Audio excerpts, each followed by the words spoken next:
Yo, yo, yo, yo, yo, yo. Let me make sure a few things are working.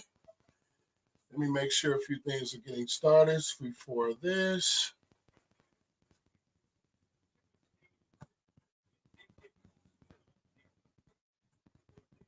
Let's see where are we at?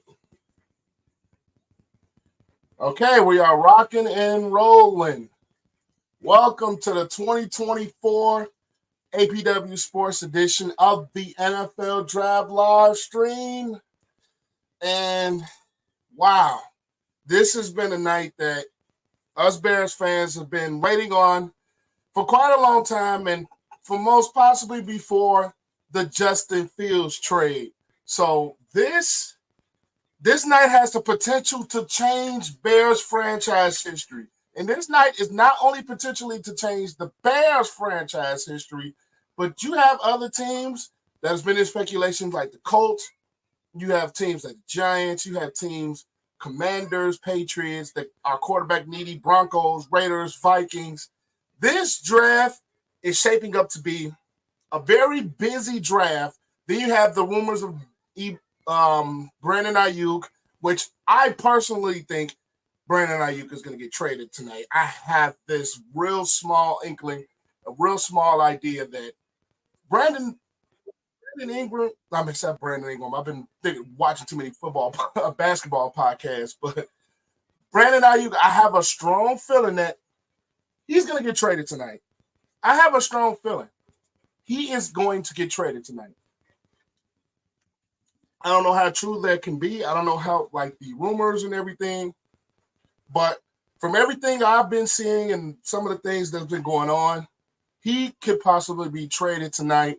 And we also, shout out to Ivan, says, yeah, we here. It's here. The biggest night in Bears history is here. And my homeboy Corey, my brother from another mother, we live in here. Yes, we are. It's going to be a big night. Big night. Big night. But first off, we just had some breaking news break literally moments before the draft started. Literally moments. And that is the Eagles have agreed to a 3-year, $96 million contract worth $84 million guaranteed as we were breaking into draft time starting. So the Eagles have locked up A.J. Brown for the next few years with that extension. And there has been some rumors that have been swirling around that he could possibly be a trade piece. But we had this in 2022, if I'm not mistaken, that he got traded to the Philadelphia Eagles from the Titans. And there was rumors that he could be another piece in another type of a trade, but it's not going to happen, which I'm actually glad about that. So, as we begin this draft night, and for the Bears fans that are in here, it is going to be a big day. That this could potentially be the biggest draft night and the biggest night in Chicago Bears history, with the possibilities of this could change the franchise for years to come. And we have, number one, we have the number one overall pick, which we already know this is going to be Caleb Williams. So I hope they don't delay this. I really pray that this is not delayed, that this is going to be Caleb Williams. This is going to be Caleb Williams. We already know. And at the end of the day, I hope they make this quick. We know what's going to happen. Caleb Williams to the Bears. Make it happen quick, because I don't want this to be another 4-hour night. But my homeboy Corey says, I'm predicting at least 3 first-round trades. I'm with him. I'm predicting we get at least 3. Whether it be from the top 5, which I think could potentially be, maybe, I'm not going to say the Commanders because they're taking a quarterback. Maybe the Patriots. I've seen rumors the Patriots have been open for business at 3. I've also seen rumors that the Cardinals have been a little bit open for 4, but they have kind of closed, or they probably want a lot from the rumors that I've been reading about.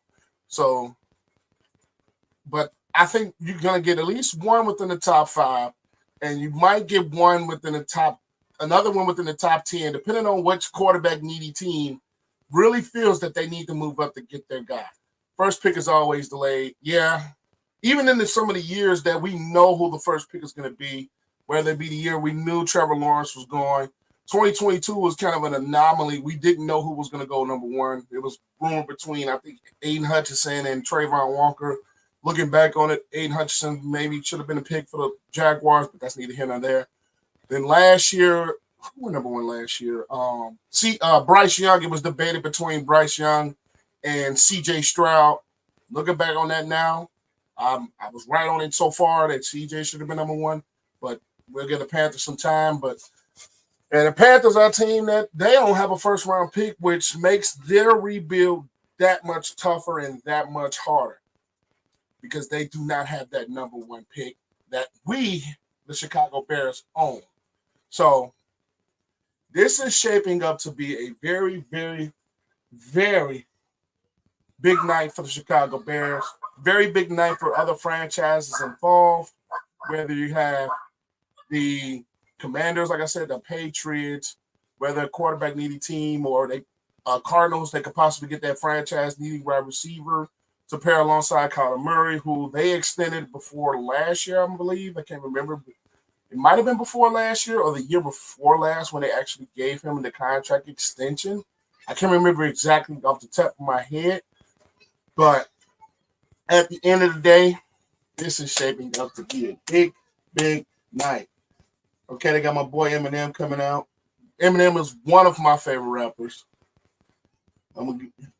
Okay, we sitting on Caleb. I just wish they would do it. But at the end of the day, leave you guys' thoughts. How many trades do you think we're going to get tonight? I think my homeboy Corey says at least 3.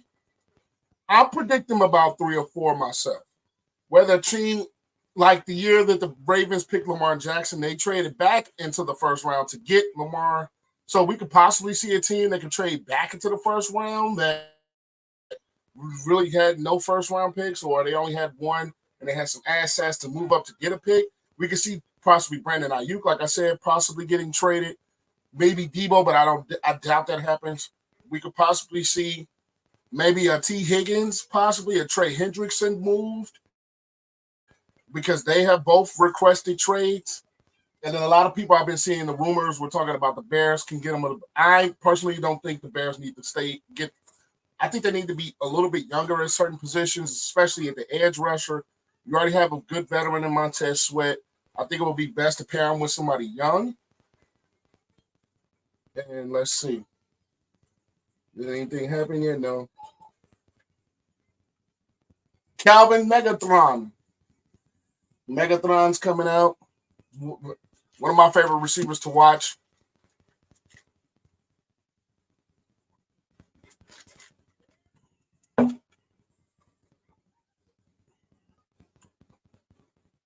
Barry Sanders, the human highlight film himself.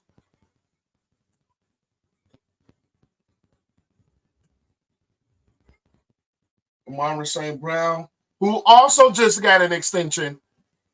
Amara St. Brown and Penei Sewell from the Lions also got extensions, which I think they're well deserving of their extensions.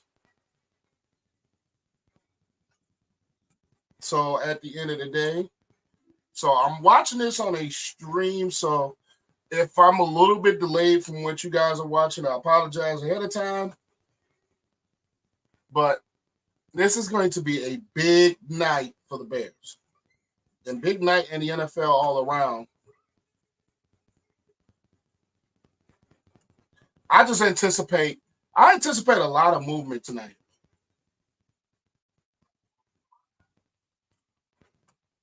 I really anticipate a lot of movement in this draft tonight.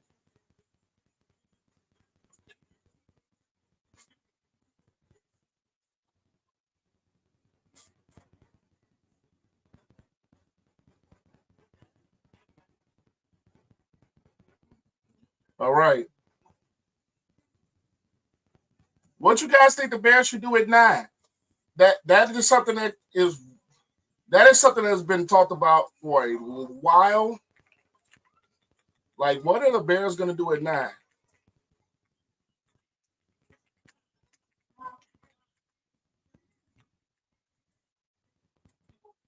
Like, what could the Bears possibly do with the number 9 pick?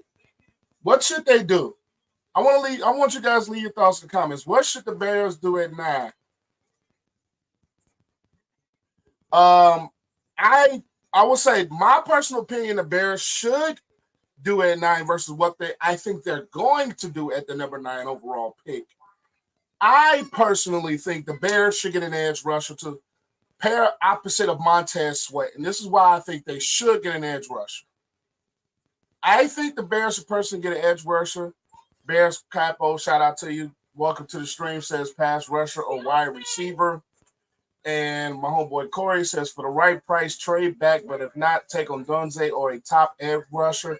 I agree, but I would think edge rusher first. And now the Bears are officially on the clock. And just take Caleb Williams already. Damn it. Because we know it's going to be Caleb. We know it's going to be Caleb Williams. Just take him. But I personally think the Bears should do edge at 9. Because, I mean, if Dallas Turner or Jared Verse is still on the board, or I think Jared Verse, if he's still on the board and you can get him later, I think you trade back.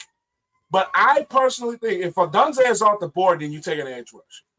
But I wouldn't mind getting Rome Odunze because Keenan Allen's contract is up after this year. Keenan Allen's contract is up after this year. And there's no guarantee that the Bears are going to even keep Keenan Allen depending on what happens this year. So I think if the Bears do feel that Rome Odunze is the pick at 9 and he's still available at 9, I think you take Odunze because of the fact that Keenan Allen is on the last year of his deal. He has been dealing with some injury history. We all know that throughout the course of his career. He's dealt with injuries. So at this point, I personally believe that the Bears should go edge rusher if Odunze is off the board. If Odunze is on the board, then I think you pick Rome Odunze at that wide receiver position. But I personally think that he should be, if Odunze is there, then I think it makes all the sense in the world to pick him. It personally makes all the sense in the world to pick Odunze. But if he's gone and Malik Neighbors is also gone, and to be honest, I anticipate Marvin Harrison Jr. is definitely off the board by then. Marvin Harrison Jr. from the Ohio State University. I just have to throw that in. But I think Marvin Harrison Jr. is going to be gone. He's going to be gone off the board by then. So at the end of the day, I personally think that you should pick Odunze if he's still available. He said, McCory says exactly why you can't rule out taking the top receiver. We don't know what happens with Allen, and I'm not opposed to them taking a receiver. I just personally think that if a pass rusher is there, mainly a Dallas Turner, and especially you need that edge opposite of Montez Sweat, which the Bears have not addressed this offseason. Let's not forget about that. The Bears have not addressed the edge this offseason. They've addressed wide receiver. They addressed the quarterback position with the trading of Fields. They addressed safety with the Kevin Byard. They addressed running back with DeAndre Swift. They addressed the interior of their offensive line with the Ryan Bates. But they have not addressed the edge.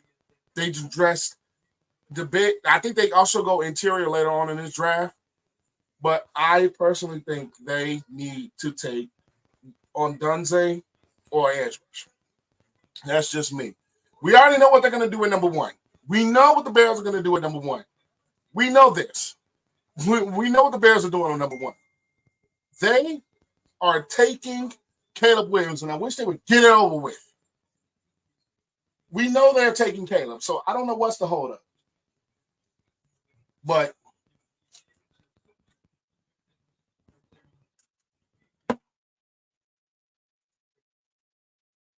my homegirl Miriam, shout out. But I just wish, that's the only thing I don't like about these drafts, is that most teams, when you get to their pick, we know who they're picking. I guess it's TV time. I guess it's commercial time. I just wish they didn't take this long.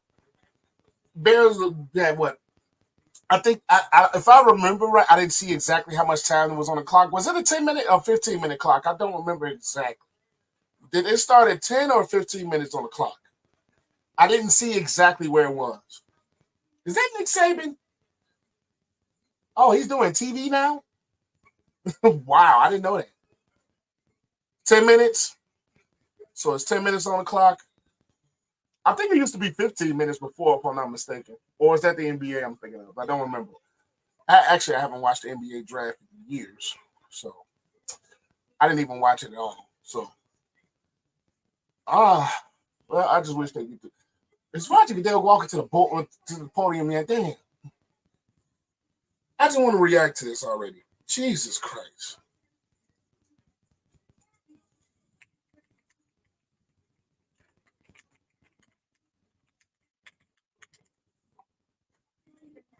Top timing on the board. That's another possibility. The Bears could it used to be 15 minutes. Wrong. You're not wrong. They did cut it to 5. They did cut it 5. It's okay. I knew I wasn't tweaking. I thought so. I thought it used to be 15 minutes. But let's see. Oh, my phone is about to be blowing up now. They actually made me mute it. Because I know my phone is about to be blowing up. The pick is in. Come on. We know what it is. Get to the damn podium already. Pick is in. Go to the podium. Go to the podium. Jesus Christ.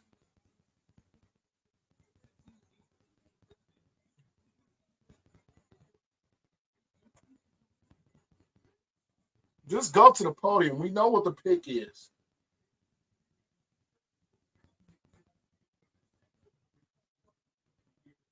We know what the pick is. Just go to the board and make it. We know it's going to be Caleb Williams.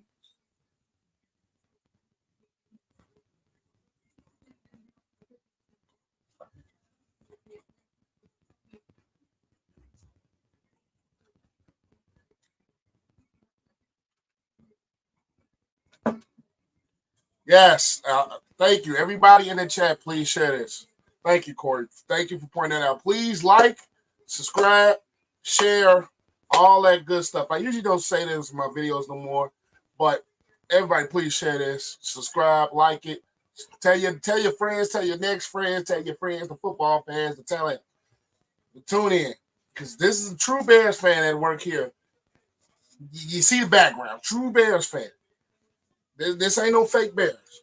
True Bear fan, and I wish they would come on with this pick already. God.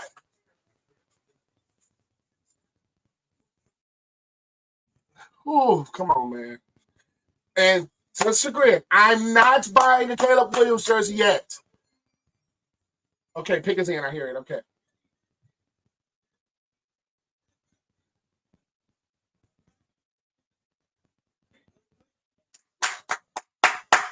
Okay, it's off the board. Caleb Williams, we know. We knew this already. We knew this. Bears take Caleb Williams. We knew this. We knew this. We knew the Bears are going to take Caleb Williams. My interest is what number is he going to wear? But, okay, so here's my thoughts. Here is my thoughts. And I probably said this in other shorts and other things before. But, let me prepare. I personally believe if we don't see progress with this team in year one of Caleb Williams, with all of the offseason moves that the Bears have made, whether it's trading for Keenan Allen, whether it's picking up DeAndre Swift in free agency, or whatever they're going to do with number 9 if they take Odunze. We picked up Gerald Everett in free agency. We had additions to the offensive line, for example, Ryan Bates. You have a good backfield with Swift, Herbert, and when Roschon Johnson is asked to be in, he does his job. My thing is, if this does not show progress, and I'm not talking Super Bowl, I'm not talking maybe division title, I'm maybe not thinking that way just yet because I still think the Lions are the cream of the crop in this division. And I think we could be. We had to show it on the field first. And he says, "Do y'all see the fire in his ass?" I said, "I'll lift some thoughts on that a little bit later." But if we don't show progress with this Bears team, that was a 7-win football team in 2023, and they were 3 games away from being a 10-win football team.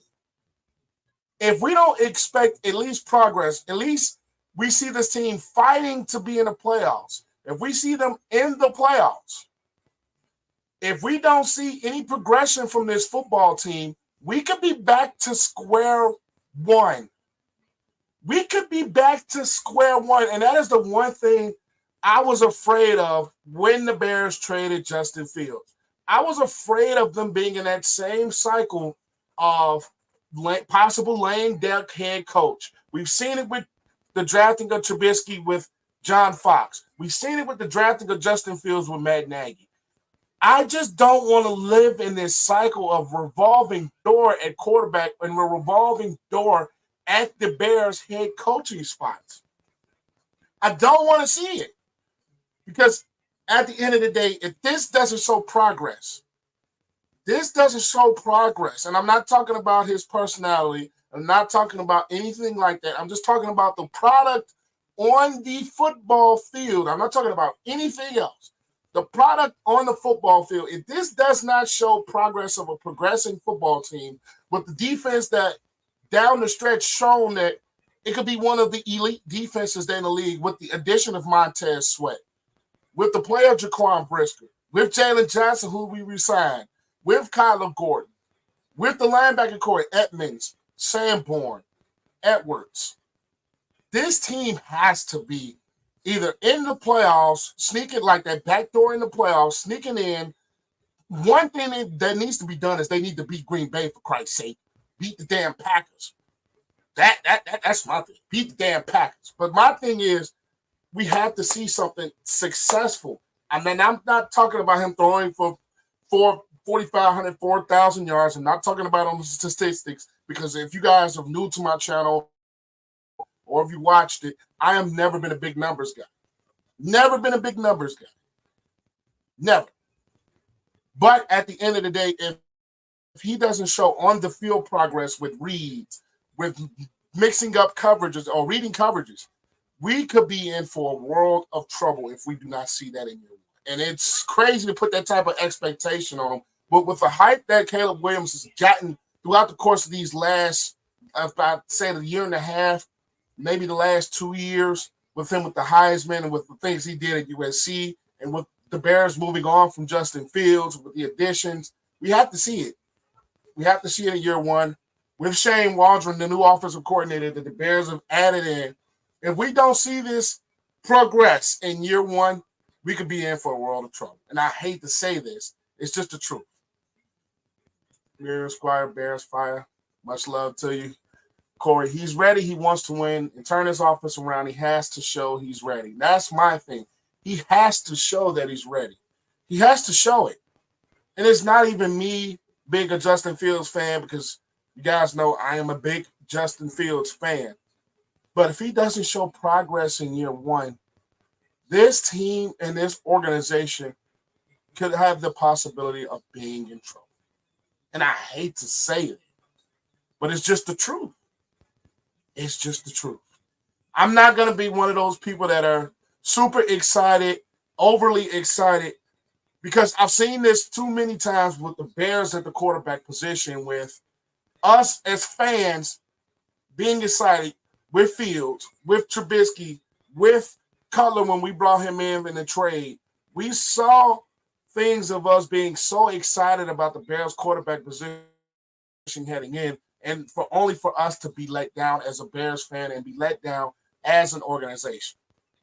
So it's not me really saying that I don't like this pick. It's just me saying my expectations with the Chicago Bears and the quarterback position, they're not as high as everybody would say it is now with the drafting of Caleb Williams.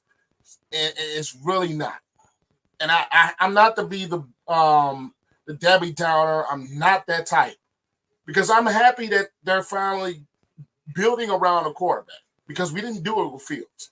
So it's just my thing is we need to be as an organization on pause a little bit. As fans, on pause a little bit with our hype and excitement. I get it. I get the excitement. I get the hype around Caleb Williams. I'm just one that is not technically going to buy in so deeply that when we're let down, I'm so disappointed. I've seen this too many times around. So I am on the thing that I am cautiously optimistic about what he could be in the future. So that's just my thoughts on that. And Corey says, no excuses. He has the weapons. Justin Fields didn't have the offensive line. Justin didn't have, so he has to show stability in year one. And that's literally what I'm saying. He has to show that he's stability at the quarterback position. Shane Waldron has to show that he's stability at the offensive coordinator. Because we've seen, just like the quarterbacks, the offense, and then the Commanders pick is in. The Commanders have picked Jaden Daniels, which I'm not going to lie. Jaden Daniels was the one that I expected them to pick him. So the Commanders picked Jaden Daniels. And I'm not really surprised at this because of the season that Jaden Daniels had at LSU and the things that he was able to do with that offense. I'm not going to lie, if the Bears had traded back to get Jaden Daniels, I wouldn't even have been too mad about that either. But Jaden Daniels is another quarterback who I think has a really bright future. He has a really bright future in this league. It's interesting to see what the Commanders are going to do. They do have my boy Terry McLaurin from the Ohio State University. But I'm interested to see what they're going to do. Jaden Daniels is the pick. We already knew Caleb Williams was going to go number one, so that's not really a shock. Jaden Daniels, too. Now the question becomes, what are the Patriots going to do at 3? What are the Patriots going to do at number 3? I think that is going to be a big that's going to be a big question of what are the Patriots going to do at 3. Are they going to trade out? Are the Patriots going to stay there and select Drake May, who most anticipate them doing? They've been rumored to be a team that is looking to move out of 3. But leave you guys thoughts about both Caleb Williams and Jaden Daniels in the comments down below. I'll probably do a video about which quarterback outside of Caleb who I think has the highest ceiling, possibly, because I was kind of waiting to do a video like that because I was waiting to see what situation they're drafted into, and that I think that matters just as much, if not more, than the talent. We've seen it with Fields. We already know the story of Fields. We've seen it with quarterbacks like Mac Jones, who in his rookie year he had Josh McDaniels. He had a proven offensive system, and they scrapped it all. And I think Josh McDaniels left. I don't remember what he was he went to become the Raiders head coach. That's right, and that didn't work out. And he had Matt Patricia, a defensive coordinator, calling offensive plays. So what? Then you tried to do Bill O'Brien, I think, but that was a little bit too late.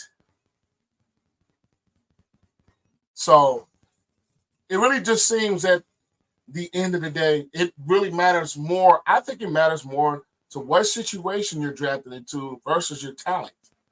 We know that the Commanders are not necessarily haven't been a great place for free agents for some years now. We've seen what happened with the RG3 situation. They didn't want to pay Kirk Cousins when they needed to pay him, even though that's different ownership. This is a new ownership with Josh Harris, Magic Johnson-led group with the Commanders. But I'm interested to see how Jaden Daniels works out just as much as I'm interested to see how Caleb Williams works out in Chicago. We got the Patriots on the clock, and my assumption is they're going to go Drake May. I think this draft is kind of at least so far, it's kind of going how most predicted.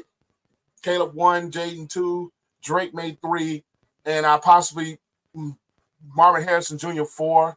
I think at 5 is where the draft really starts to open up. If it goes like that, because the Chargers, you can take a receiver for the Chargers get some replacements for Mike Williams and Keenan Allen. You could possibly get offensive lineman to help bolster the offensive line and help protect Justin Herbert, who had dealt with a multitude of injuries over the last 2 years when he had the ribs and he had the finger injuries and the thumb and the hand. So I think 5, if it goes how it's predicted, can really be the time that the draft really starts, because we knew the Bears were picking Caleb Williams the moment they traded Justin Fields. I assume that the Commanders are going to pick Jaden Daniels because I personally believe he has the higher ceiling. And I think Drake May is a quarterback that needs a little bit of work. He needs a little bit of time to succeed. Even though can be a very successful quarterback, I think out of the top 3, Drake May is the one that needs to be just a little bit more patient with as far as development. That's just me. Drake May was the quarterback that really needed to be more developed. He really needed more time than we can say at Jaden Daniels because of the ability of Caleb Williams to throw on the run, the ability of Caleb Williams to be accurate on the move. Then we had Jaden Daniels, the thing that he can do with his legs. And then his quarterback, his passing skills can develop from there and there. I just think Drake May was the one that needed to, I'm not going to say sit, but Drake May is the quarterback out of all of these top 4 that he needed to be the one that had more patience with. And with the Patriots organization that is basically scrapped and everything, that could be a perfect situation for him that really doesn't have that pressure to win right away. He doesn't have that pressure to really be the quote-unquote franchise savior like we have with the Caleb Williams with the Bears. So at the end of the day, when you're talking down to it, that he is a quarterback that Drake May is the one out of all the top 3 that needed the most time to be successful. The Patriots select Drake May, like I figured. Great pick by the Commanders. I hate the Bears pick. I don't know why you would hate the Bears pick. We knew that was coming anyway. We knew that was coming. We knew it was coming the moment they traded Justin Fields. From that very moment, we knew they was kicking Caleb Williams. Now, Drake May, like I said, Drake May to the New England Patriots. I always felt that he was the one that was, out of the top 3 quarterbacks, he was the one that really needed the most time as far as successful. And I think he gets that in New England. New England is a team that is not pressured to win right away like the Bears. The Commanders are also there as well because the Commanders they are a football team that really struggled last year for a majority of the season. They struggled with a lot of quarterback play. They struggled with some running game. The defense struggled. New head coach, Ron Rivera fired. So, and let me remember off the top of my head. I cannot remember off the top of my head. Who was the head coach with the Washington Commanders? I'm sorry, guys. I cannot remember this off the top of my head. The head coach is Dan Quinn. That's right, Dan Quinn. Dan Quinn is a defensive coach. Dan Quinn is a defensive coach. So, and the offensive coordinator is Cliff Kingsbury. That's right. Okay. Cliff Kingsbury is the offensive coordinator with the Commanders. But Drake May is the pick for the Patriots. And the Commanders are just like the Bears. Like the Patriots, excuse me, a team that is in rebuild mode. And those 2 quarterbacks, I think, are going to have less pressure on them to be successful right away versus a Caleb Williams. And the things that the Bears have done this all season to really improve this football team. And also the Commanders did bring in Marcus Mariota, which I think could be a very serviceable backup and help him learn. The Patriots brought in Jacoby Brissett, who is a widely spoken of veteran in the NFL who can do some spot duty, can help him, Drake May, grow as a quarterback.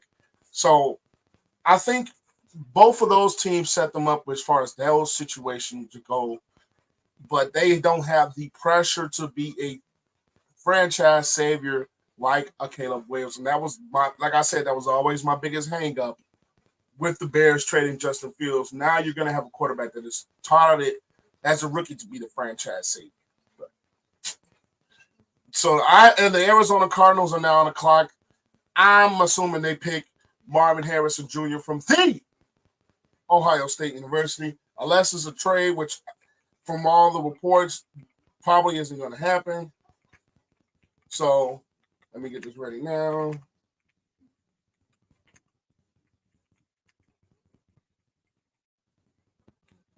But at the end of the day, you leave you guys' thoughts in the comments down below. I want to react to see what you guys think about these first 3 picks. We've seen the first 3 picks be quarterbacks, and that was something that we kind of expected going into this draft. Was Caleb was going to go number 1 no matter who was the team. If the Bears traded back, Caleb was going number 1. It was a debate between Jaden and Daniels at 2 or 3.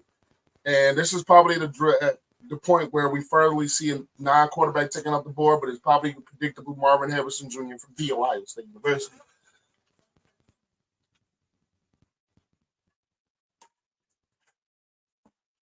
Shout out to C4.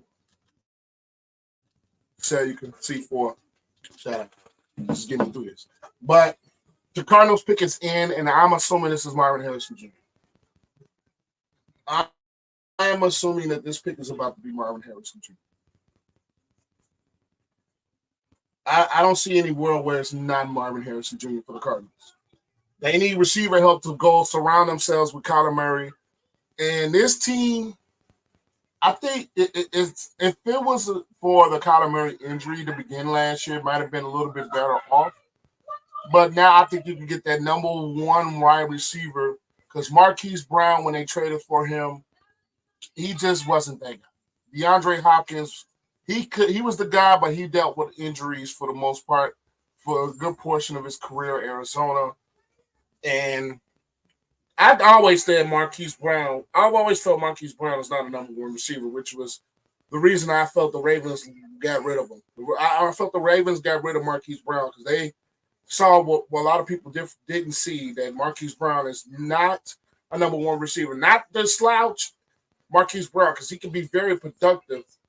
But when you talk about the number 1 wide receiver, there's very few receivers in this league that can break away and just be the number 1 wide receiver.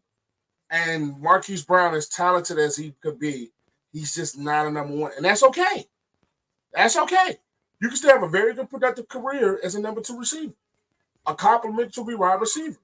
And I think that Marquise Brown is more of that than anything. But they are picking.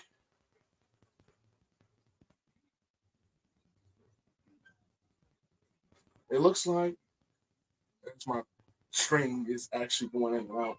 Marvin Harrison Jr. from Ohio State. My boy. You guys know I'm a Buckeye fan, so I'm always going to root for my Buckeyes. Shout out to my boy Marvin Harrison Jr. from the Ohio State University. Marvin Harrison Jr. is the pick for the Arizona Cardinals, which I kind of figured this was going to be the pick anyway. So now is where the draft starts with the Chargers being on the board. Now is going to be the pick where the draft starts because the first 4 picks we knew were coming. And I see my boy Marvin, Coach Ryan Day. Sorry, guys. I'm happy. I'm always happy for my Buckeye guys. I'm always happy for my Buckeye guys. He's the only one that's probably going to go in the first round tonight. So I got to give him some love. Always got to show my Buckeyes love. And that's another reason I was with Justin Fields so much. I've always shown my Buckeyes love. So we have Marvin Harrison Jr. as of now in Arizona Cardinal to be paired with Kyler Murray. And now this is where the draft starts, I think, with the Chargers at number 5. Could the Vikings be a team on the move? Can the Vikings be a team on the move to get them a quarterback? Could the Titans be a team that gets themselves a wide receiver? Or do they bolster their offensive line? So I think this is the opportunity, the connector, the window of whatever, where the draft is a little bit wide open. Because the first 4 picks went as expected. The first 4 picks went as respected. Second best receiver in the draft. Ooh, better not be Marvin. You talking about the second best wide receiver in the draft? Play with my boy like that. But don't play with my boy Marvin like that. That's the best receiver in the draft. Don't play with Marvin Harris. Play with my boy. But I'm interested to see what the Chargers are going to do here. Is this a team where the Vikings can move up? As they show his highlights, I love these highlights. These Ohio State highlights, I love them. I love them. If only we could have beat Michigan, Corey. But I love watching these highlights of Marvin Harrison Jr. Yes, I'm biased, y'all. Yes, I'm biased. Sorry, but not sorry. I'm biased for my boy. I'm always a Buckeye. But where was I going? The Chargers. The Chargers are. I think this is where the draft opens. This is where the draft opens. This is where things begin to open up. This is where they begin to open up.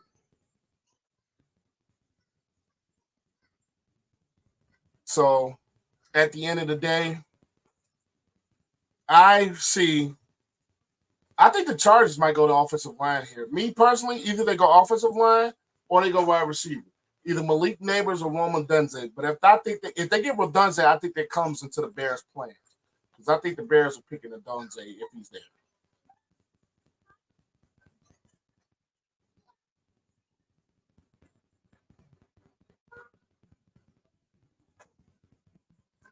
Okay. He's potentially going to have the best career, but he's second best coming out right now. Ooh, who's better than Marvin? Who's better than Marvin? I want to see this. Who's better than Marvin? We had this debate on air. Who's better than Marvin? But the Chargers are on the clock.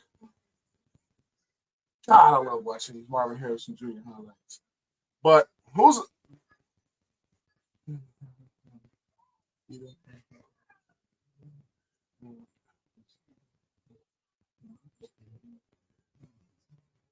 see that, Corey? See that? Marvin Harrison Jr. is number one. Yes, he is. He's the number one receiver in this draft. Don't tell me no fucking Roman Wilson from fucking that team up north. No, it's the reason he's not a first rounder. So the Chargers, this is where the draft begins, and depending on what the Chargers do, if they move back, if the Vikings decide to move up, which I don't think they will, because of the fact of I think J.J. McCarthy could be a name that could still be around at the Vikings. I think at number 11. And you're going to have a team like the I almost said Oakland Raiders. You're only saying that because he has a possibility of being with the Bears. Let's be real. Marvin Harrison Jr., number one. Stop it. Stop it. Stop it. The man was dominant with a bad quarterback. Kyle McCord versus he had Michael Penix Jr. Which one are you taking? I'm taking Penix over Kyle McCord, who struggled for majority of the Buckeye season. I watched every game. I know the boy struggled, and he barely pulled that one out against Notre Dame. He looked awful in the second half against Minnesota. He looked bad in the second half against Michigan State. He looked terrible for majority of the game against the team up north. So yeah. Hands down, he was definitely better than every season. No doubt. That's right. But at the end of the day, shout out to MJ Legacy 14. Welcome to the stream. Happy the Bears picked Caleb. We knew that was happening the moment the Bears traded Justin Fields. Let's just be 100% honest with ourselves. We knew that was happening the moment they traded Justin Fields to the Steelers. Caleb was a Bear. Now, am I buying a jersey right away like I did Fields and Trubisky? No. Only because of our history. But other than that,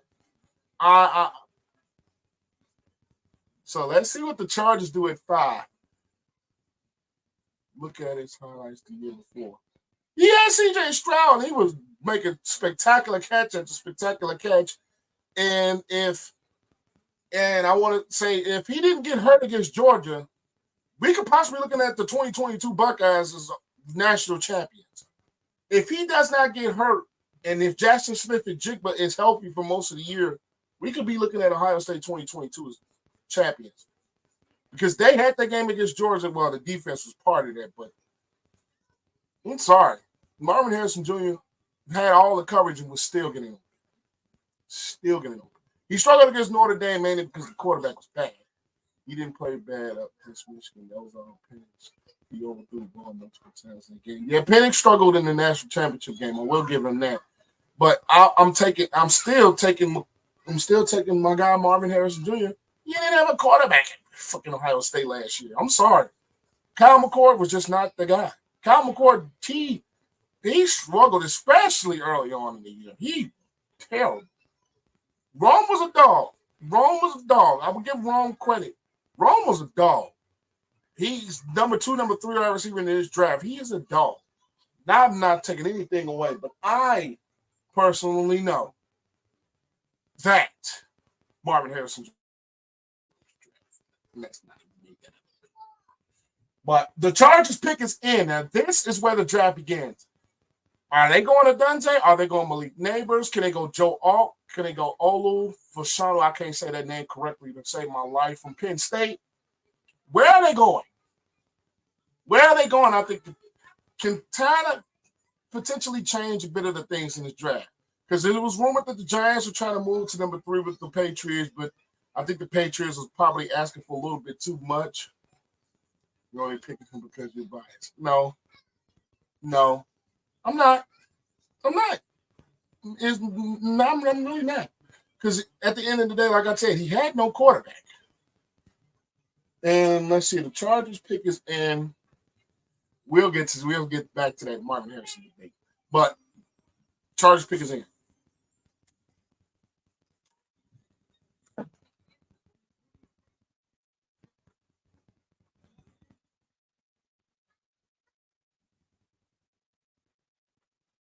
Joe Alt. Okay. So they did go with the tackle to pair with Rashawn Slater on that offensive line. I like this pick for the Chargers against Justin Herbert more protection up front. Joe Alt was one of the more elite tackles in this draft. And I think I thought this was a possibility where they can go. But I like this pick for the Chargers. They pick Joe Alt. They get the tackle help that they need. He could probably slide in the left or right tackle. I think he's going to slide in the right tackle. I think Rashawn Slater, when healthy, and that's the thing about Rashawn Slater, he's missed some games in his career. But when Rashawn Slater is healthy, he's one of the better tackles in football. And to have those two bookend type of tackles with the potential that Joe Alt can have, I think they are solidifying their offensive line to get protection for Justin Herbert. Now, I still think they need to get a wide receiver at some point. Now, this wide receiver class is a deep one. Even if the Bears don't pick up Dante at 9, you can still get a guy like a Donnie Mitchell if he's there, maybe round 2, worthy. You can get Brendan Rice, Caleb Williams' teammate from USC. This wide receiver class is a pretty deep one. So I can see why the Chargers went to Joe Alt on that offensive line to really help with the protection for Justin Herbert going forward. I really believe that was the biggest thing with them, was to get protection for Justin Herbert, who has dealt with, I'm not going to say a big multitude, but he's going to have a bookend protection to try to keep him upright and healthy. And when Justin Herbert is healthy, and when he's clicking, he's one of the better quarterbacks that we have in this league. And I've always said, Justin Herbert, when healthy and when playing right, has MVP potential. He has MVP potential, in my opinion. So let's see. Corey says Harbaugh is going to build through the trenches before anything. That is true because he's done that at the University of blah, blah, blah. He's done that with the team up north. So he builds through the trenches. And when you see him with the 49ers, they were a very run. I'm not going to say run. Yeah, they were. They were a run-heavy football team with Gore and the things that they were doing with Colin Kaepernick. So he's one of those coaches that is going to make sure the trenches are taken care of. He's going to be one of those coaches that make sure that you have a complimentary running game. They just picked up J.K. Dobbins from Ohio State University. So I think, and when J.K. Dobbins is healthy, he's a better back. But it's just his problem has been staying healthy throughout his course of his NFL career. as much as I love J.K. Dobbins, he needs to stay healthy for the Chargers to be really successful because the departure of Austin Eckler to the Commanders. So I think this is a very good pick for the Chargers. I think this is a very good pick for the Chargers. We got the Giants on the clock. And what are the Giants going to do here? They could possibly pick Malik Neighbors to help with Daniel Jones, who really hasn't had much of a number one receiver throughout his career here with the Giants. I say it here. His career with the Giants, he really hasn't had that number one type of wide receiver. He had offensive line struggles. Evan Neal has some struggles. Andrew Thomas, he's been in and out of the lineup. And you now deal with the departure of Saquon Barkley, but you did bring Devin Singletary to the Giants to help with that running game. I think this is a position where I think Malik Neighbors or Rome Odunze can go. Because the Giants, if they want this Daniel Jones contract to work, and if they think that Daniel Jones, even though he had the torn ACL last year, if they believe that Daniel Jones is the guy, if they believe Daniel Jones could be their future, if they don't trade back, which is a possibility as well, we can have that announcement, but they need to get a number one type talent wide receiver to surround Daniel Jones. If they believe Daniel Jones is the guy, they have to get a wide receiver. I think they really do. All I care about is what happens at 9. Secretly, that's me too. But all right, so the Giants are on the board. The Giants are picking now.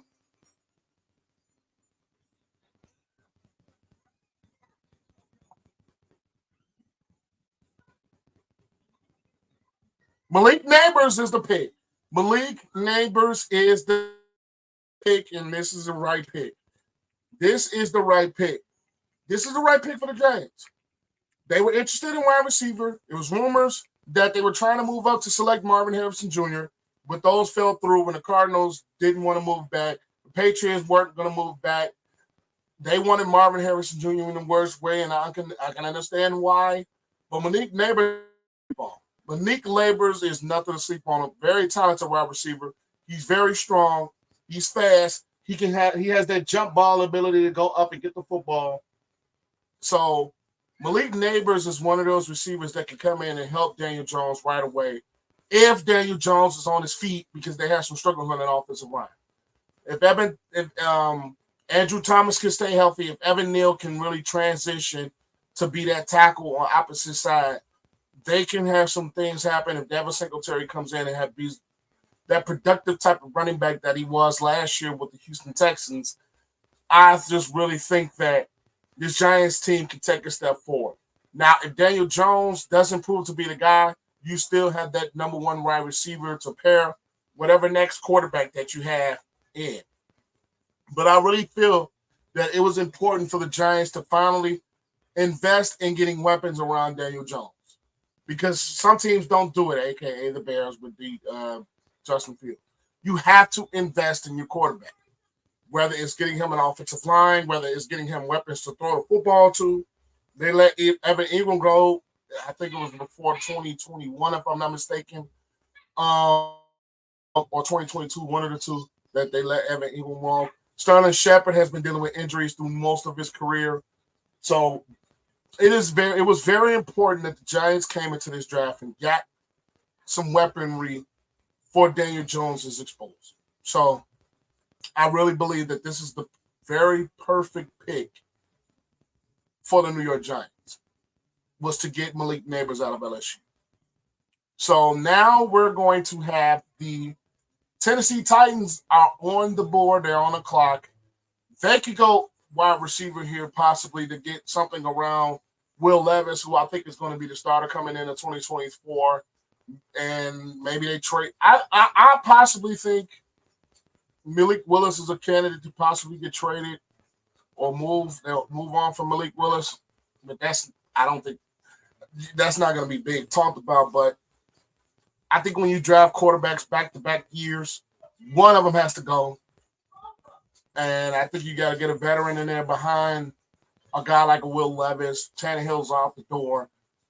Maybe they keep Malik Willis, but if he's going to shine, you got to move on, because I think he's talented, but haven't given them an opportunity to succeed.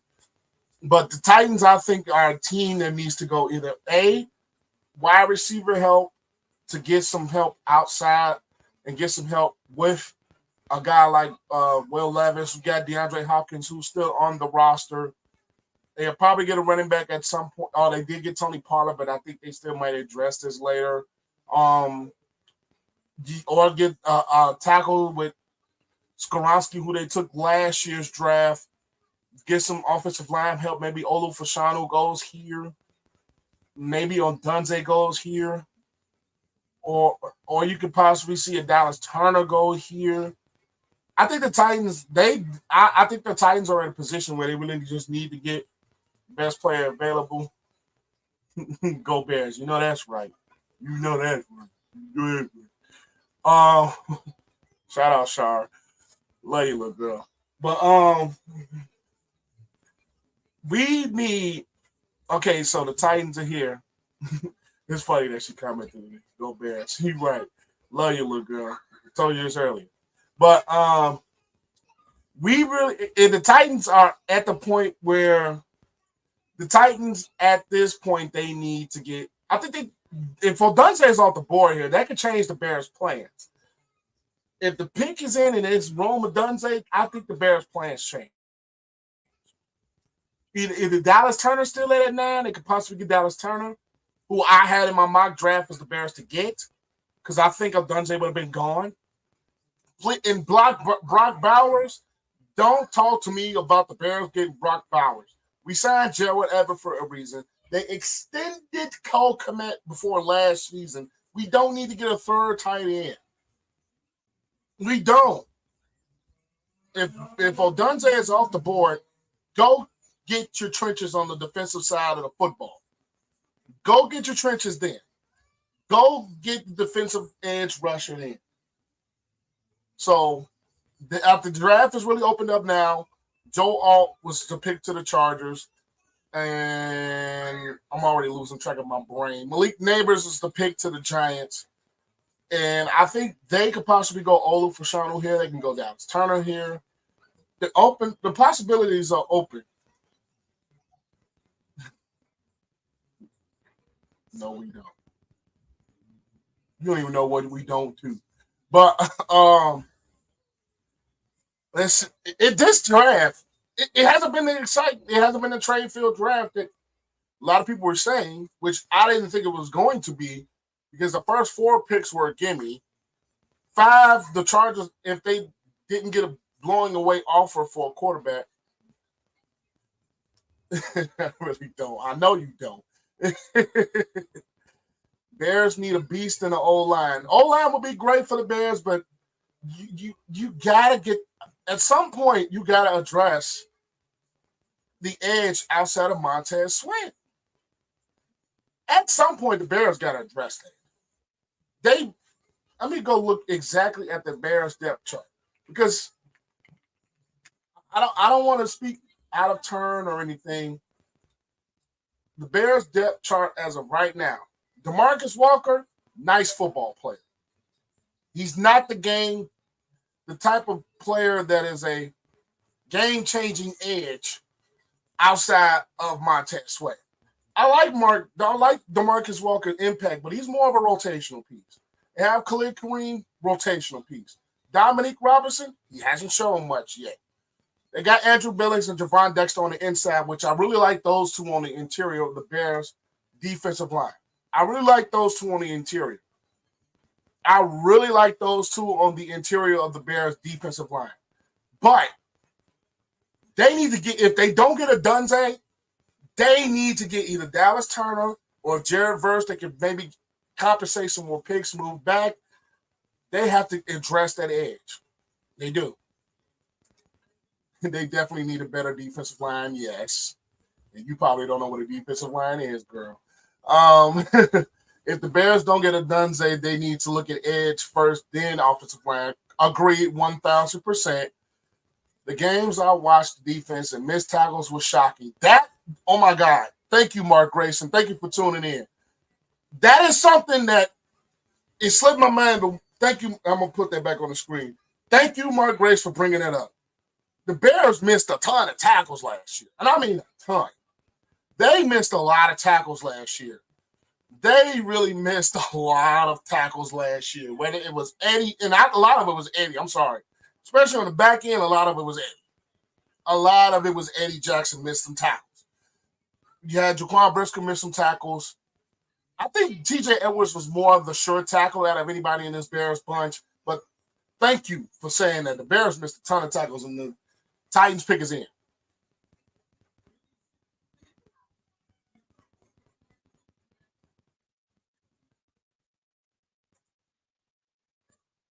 J.C. Latham. So they do go the offensive line. They do go the offensive line with the Titans. They do go offensive line, and they pick J.C. Latham from Alabama, a tackle. They do pick the tackle to go offside of Skoronski and the things that they've done with this offensive line. I think this is a very good pick for them. I think this is a smart pick. You start to build the interior of your offensive line. You built the interior of your football team. I mean, you built the bookend tackles. Very good pick. J.C. Latham was one of the more highly talented tackles in this draft. You have Fashanu, who's another one. So I really like this pick here for them. Get them some offensive line protection to protect Will Levis and help with this running game. Because J.C. Latham is a dog. J.C. Latham is a dog. I watched some of his tape at Alabama, and I watched some of him play. He is a dog. So I think this is a really good pick for the Titans here. Bears fans, your dreams could be coming true. They could possibly have Odunze at 9.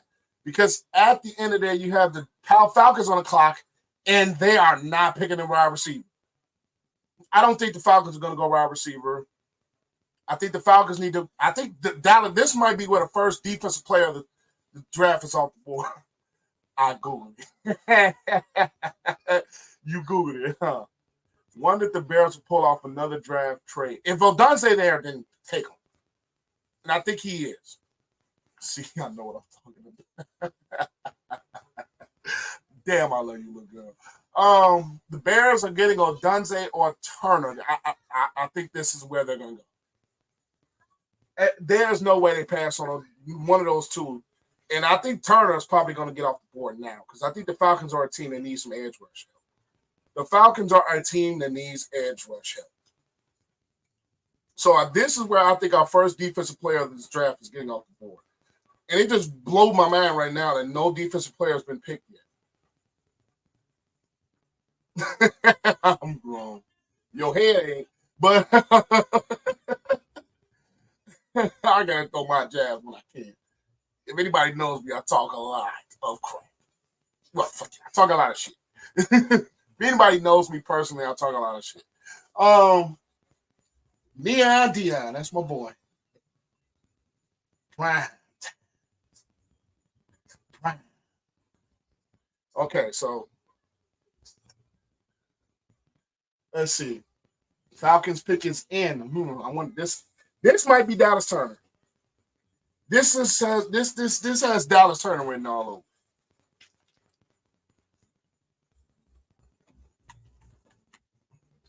This has Dallas Turner written all over.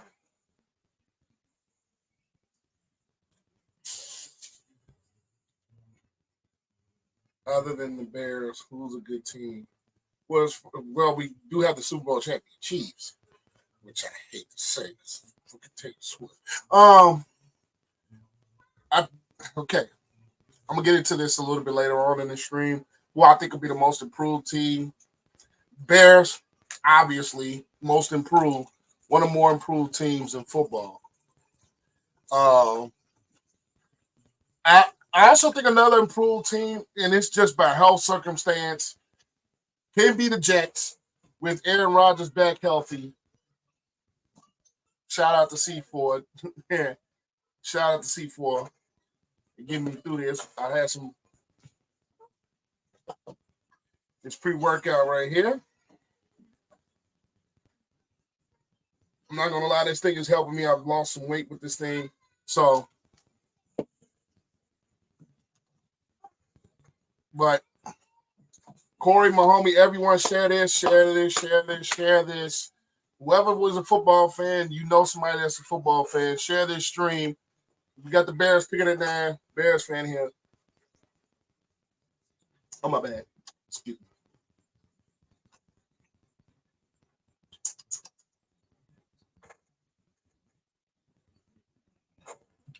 I'm interested to see what the Falcons are going to do. I'm interested to see what the Falcons are going to do. Shout out to my big brother, Don. This is his team. My big brother's a Falcons fan, so I know he's invested in this. And I'm going to support my big brother. He's a Falcons fan, so it's interesting to see what they're going to do with this pick. I think they need to go edge rusher here. I really believe so. I think this is where the first player gets taken off the board.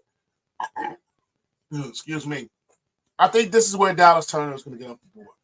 And then the Bears fans have their dream of him and the Caleb Williams and Odunze in Bears uniforms.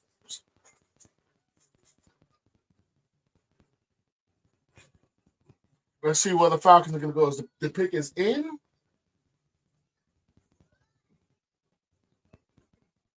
And is that Roger Goodell coming to the board? Yes, it is.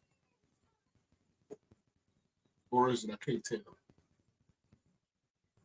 Yes, it is.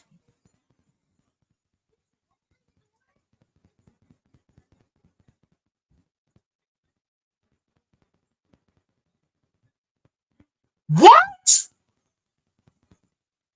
What? What? What the hell? What? Michael Penix Jr., what? What are the Falcons doing? No.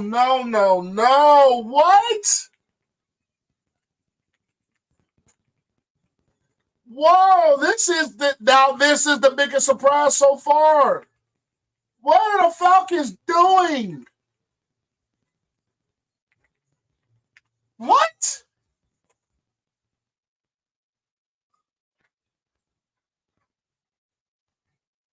Huh? No freaking way.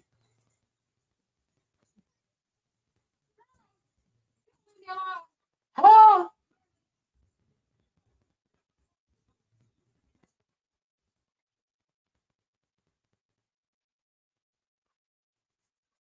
What the hell are the Falcons doing? What?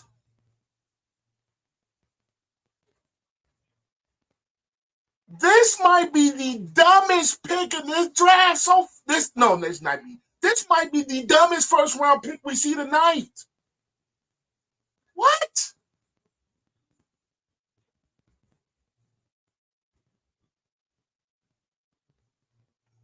This doesn't make any sense. I'm blown. I'm blown. My mind is blown right now. What? Okay. I'll get back into that later. My Bears are on the clock. I'll get back to the Falcons pick later. What the hell are the Falcons doing? You just paid Kirk Cousins a bag. It was good. Shout out to my boy Jay the Bay. If you guys don't know, I've been in live streams with him with the Bears versus the 49ers. One of the good brothers in this YouTube space. Shout out to you, my boy. And Corey says they got a good QB. He's referring to the Falcons. They could have got him later. They shouldn't have got him at all. They needed to get the edge rusher. I don't know what the hell they're doing. And yes, Atlanta just botched this pick. What the hell are they doing? Did you buy your Caleb Williams jersey yet? No, and I'm not going to buy my Caleb Williams jersey until I see some on the field. We have a history of bad Bears quarterbacks. Well, not bad, but a history of them not really doing anything around the quarterbacks. And I really want to see the product on the field before I buy his jersey. I bought Fields, but I was going to do that anyway if they picked him. And I bought Trubisky. I'm waiting. But eventually I'll probably buy one. If I see he's progressing, I see he's going to be the guy, I'll probably buy Kelly Williams. Maybe Captain Kirk is a 1-year stopgap, and Penix will take over next season. Maybe, but why would you pay him all that money? And you gave him, I think, 4 years, and they gave him a boatload of guaranteed money for those 4 years. Everyone is shocked, agreed. My guy, after 9, when is the Bears' next pick? Maybe a third round, if I'm not mistaken. I got to look that up to be 100% sure. Jay and the Babe. Bears drafted Odunze. They must have tipped off for the Atlanta pick. I don't blame you. I will wait too. Yeah, I'm waiting to get that jersey. If I'm Kirk, I would be confused. I am confused. I think every football fan is confused. Every football fan is confused. 70. Let me see. The 75th pick is the next Bears pick. Yeah. Okay, so the 75th pick. Okay. So that's the third round. Yeah, I think that's the third round. The Bears are. If we get, okay. Now I'm nervous. Okay. The Bears pick is in. It's in.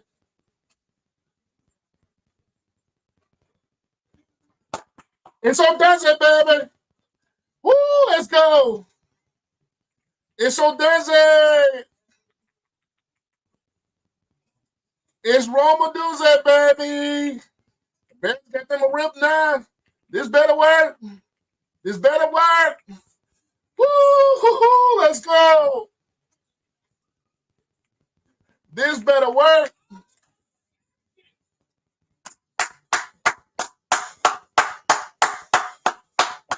It's on. Now this better work. That's all I'm saying. This year better be it for the Bears, damn it. This better be the damn year. This better be it. With the talent that we getting, with Odunze and Caleb Williams together, this better be the year where our offense explodes. With Shane Waldron, who made Geno Smith into a Pro Bowl. So this is the year. It better work for the Bears. I'm telling y'all. It better work. I'm sorry. I'm not going to be one of those people that, like I said, but when the Bears officially made it official that they got Caleb, I am not one of those people that is going to hate it. But this damn sure better work with the whole quarterback carousel and the head coach and the offensive coordinator carousel that the Bears have. Now the Bears have easily, on paper, and I'm only saying on paper, one of the top 10, possibly top 5 offenses in the NFL. We have one of the top 5 receiving rooms with DJ Moore, with Keenan Allen, and now Rome Odunze. Let's go. It's about to be an exciting year for Bears fans. Of course, I still think the Bears need to address the edge. They still need to address the edge outside of Montez Sweat. And I'm not letting that one go. They still have to address the edge. They still do, in my opinion. But I'm not letting this excitement go.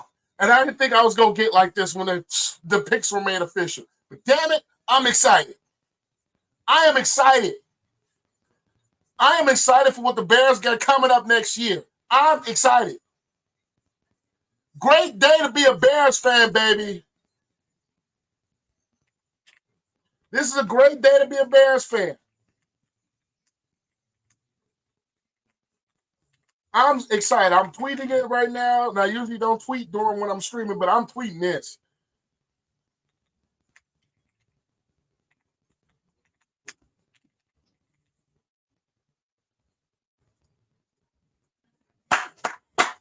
I'm happy. Let's go. I'm excited. I'm excited for Bear season. The excitement is back. The excitement is here. The excitement is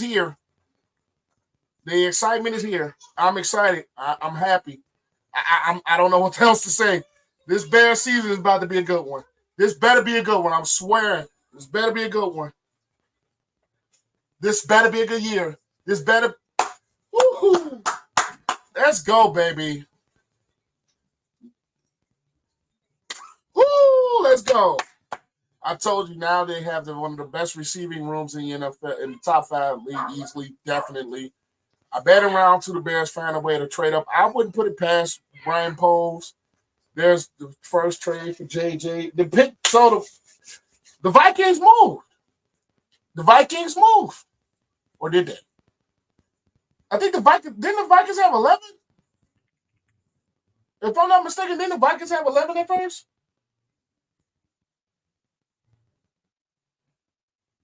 I'm excited for the Bears. Don't get me wrong. I'm excited for the Bears. But I'm still shocked. I'm still shocked. I am still shocked at the damn Falcons. I'm still shocked at the Falcons. What are they doing? What are they doing? Seriously, what are the Falcons doing? What are they doing? Seriously, what are the Falcons doing? So they swap with the Jets. So the Vikings and the Jets is swap picks. This is going to be interesting. So the Vikings and Jets swap picks. This is going to be interesting. The Vikings move one spot up. I'm sorry. I don't get this one. This is another thing I don't get. I don't understand this one. So the Vikings are moving up.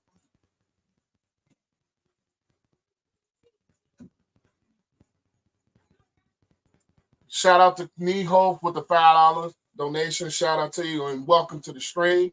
I seen this is your first comment. I hope this goes our way this year. Gonna miss Justin, though, but look hype for the future. Yeah, that Atlanta pick is so bad. That Atlanta pick is bad. That Atlanta pick is terrible.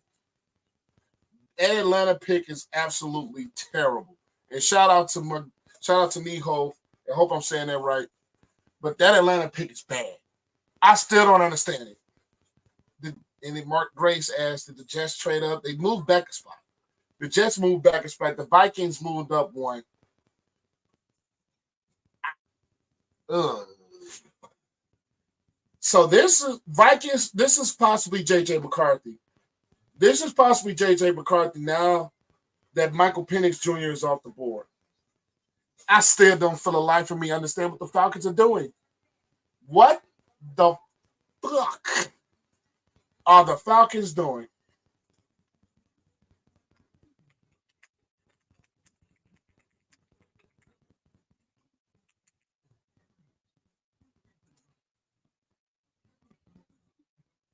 What the hell are the Falcons doing, bro?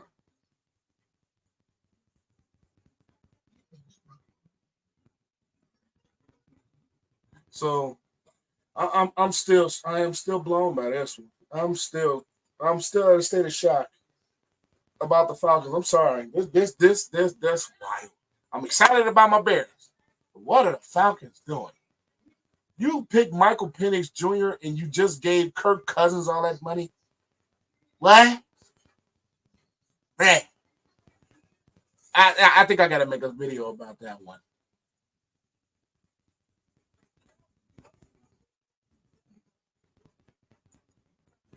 This is just stupid.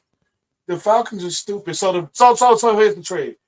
The Vikings move up one and they receive a 6. The Jets get a 4th and a 5th for this year, and they move one spot. Wow. So the Vikings must want JJ McCarthy that bad. So that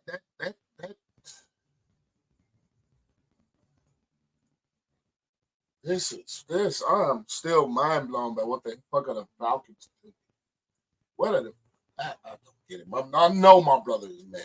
I know my brother is mad. I know he's mad.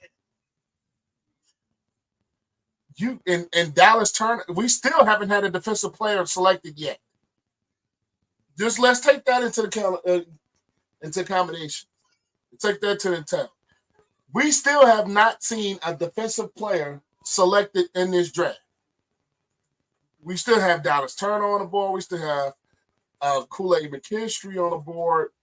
we still have yet to see a defensive player drafted. We still have Quinion Mitchell, Terry and Arnold, Latu, I hope I'm saying that right, Byron Murphy, Jared Verse, and Fashano, I'm surprised he's still on the board right now.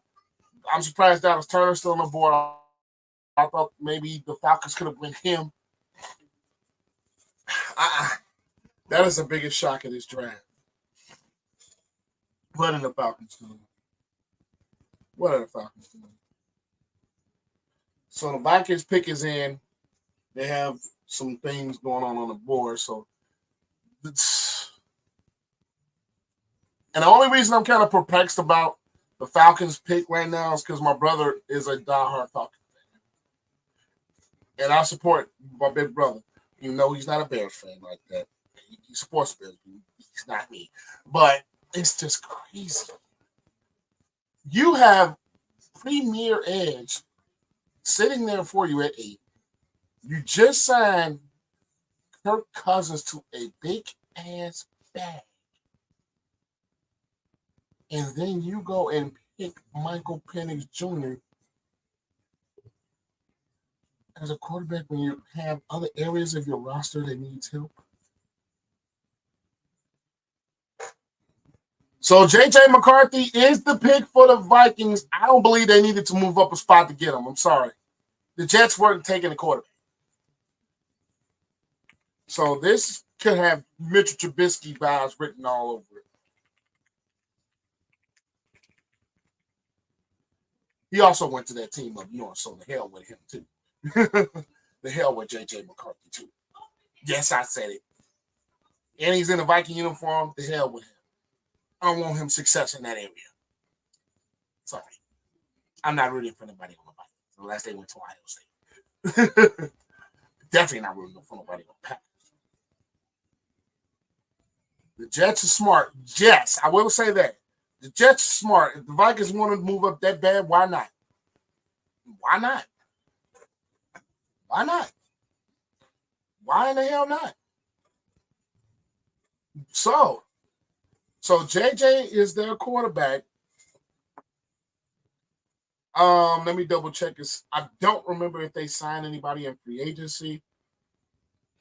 I don't know off the top of my head. I don't remember.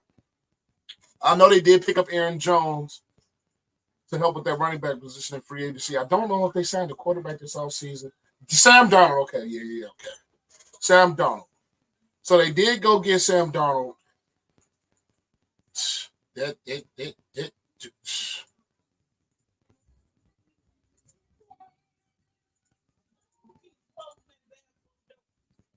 That's just wild. That's wild. I'm still blown. So the Vikings move up one spot to the Jets to select J.J. McCarthy, a guy who was probably going to be there at 11, because I think the Jets probably might be going a route of taking Brock Bowers at this point. I just think the Jets are going to take Brock Bowers to help with that tight end position to get more offensive weapons around a guy like Aaron Rodgers. So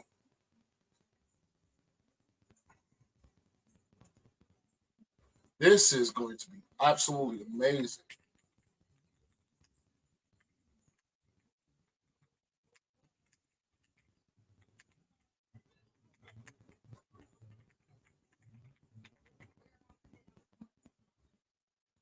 Yes.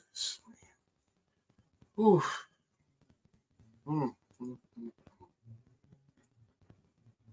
This draft. Okay, so some of this is going how we predicted. The Vikings moving up one spot. I knew they were trying to move up at some point. I didn't think they were going to move up one spot. The Jets are smart for taking that trade because the Jets were probably in the way going to pick a quarterback. And then Vikings probably felt desperate since the fact that Michael Penix Jr. was surprisingly taken at 8. Then this is just. So the Jets pick is in. I'm assuming this is probably Brock Bowers. I think this pick for the Jets is probably Brock Bowers. I could be wrong, but from all intents and purposes, I think this is Brock Bowers. So how much is an NFL jersey these days? Over $100. You get it from the NFL shop or Fanatics, over $100. So if you're getting the player, make sure you get the right player. That's why I'm waiting on the Caleb Williams. I'm not getting that right away or Edmunds. For anybody I'll get on the Bears, it'd be DJ Moore or Montez. One of those two. I think the Jets are going to take Brock Bowers here. Let's see where they're going to go.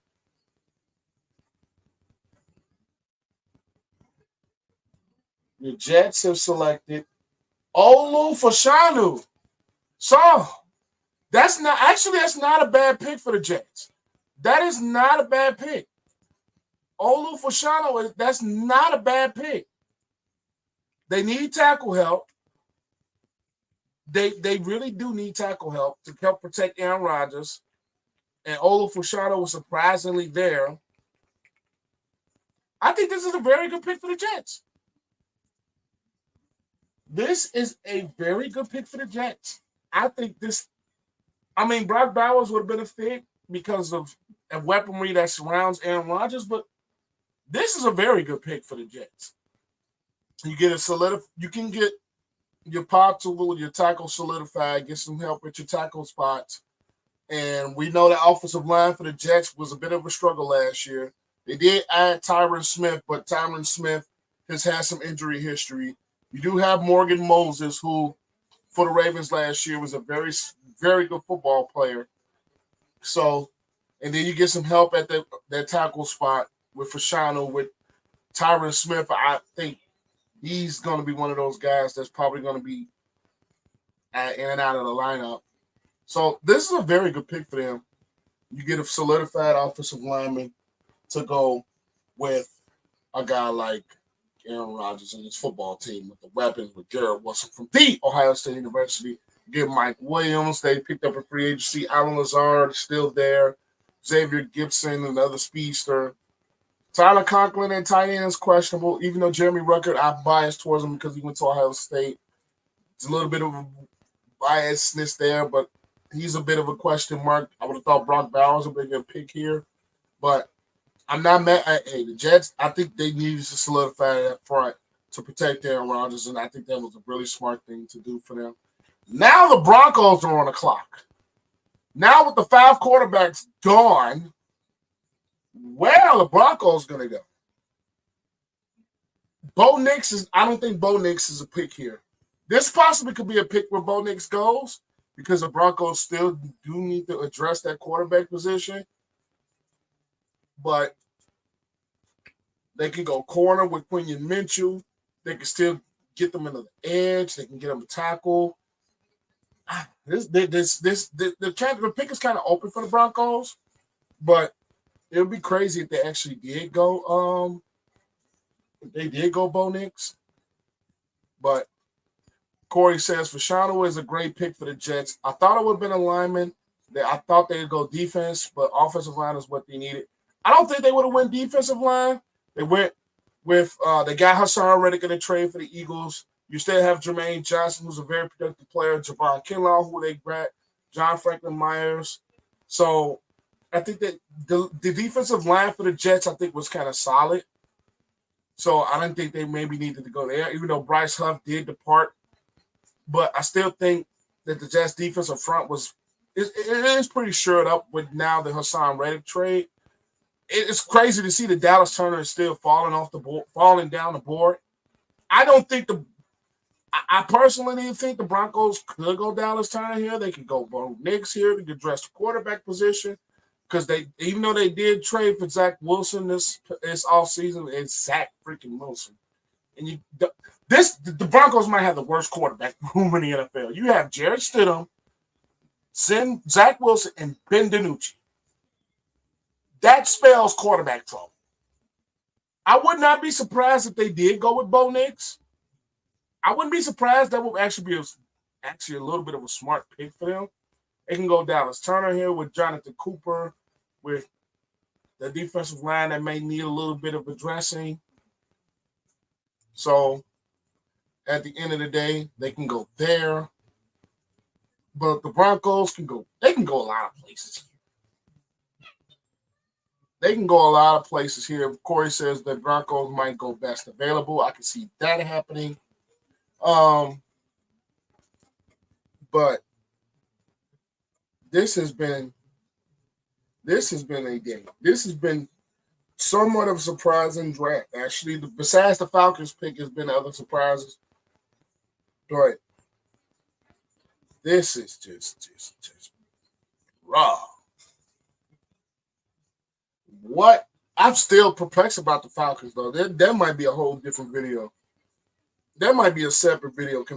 As the Falcons just made a blunder. Did the Falcons make a blunder with the pick? So, but Corey says the Broncos might go best available. I can see that as being a possibility. The Broncos could go best available here. They can get Bo Nix here. I thought Michael Penix Jr. or J.J. McCarthy would fall to them. I knew a quarterback wasn't getting past Minnesota, but the Broncos could have the worst quarterback room in the NFL. And it's not even funny. It's not even funny. They could have the worst. The worst quarterback. I'm just interested to see what they're going to do. I'm really interested to see what the Broncos are going to do. Where are the Broncos going to go? Could they? I'm just interested.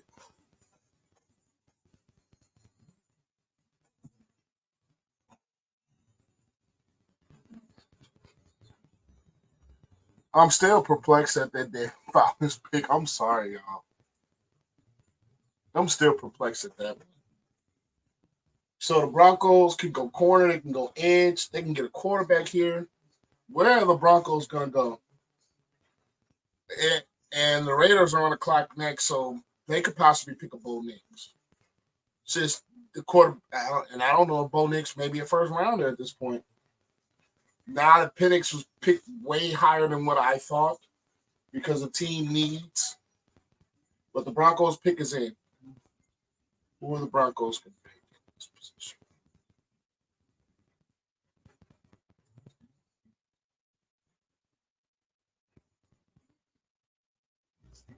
Bo Nix! I called it. I called it. I called it. I called it. Bo Nix is the pick. I called it. I called it. I called it. Bo Nix is the pick. I knew they were going to go quarterback. There's no way. There was no way on God's green earth that you go into a 2024 season with a quarterback room with Jared Stidham, Zach Wilson, and Ben DiNucci. There was no way you were entering the season with that quarterback room looking that bad without addressing it. I knew this was going to be – I called it. I called this pick. Once Penix Jr. and McCarthy off the board, the Broncos were going to go quarterback. They had to. They had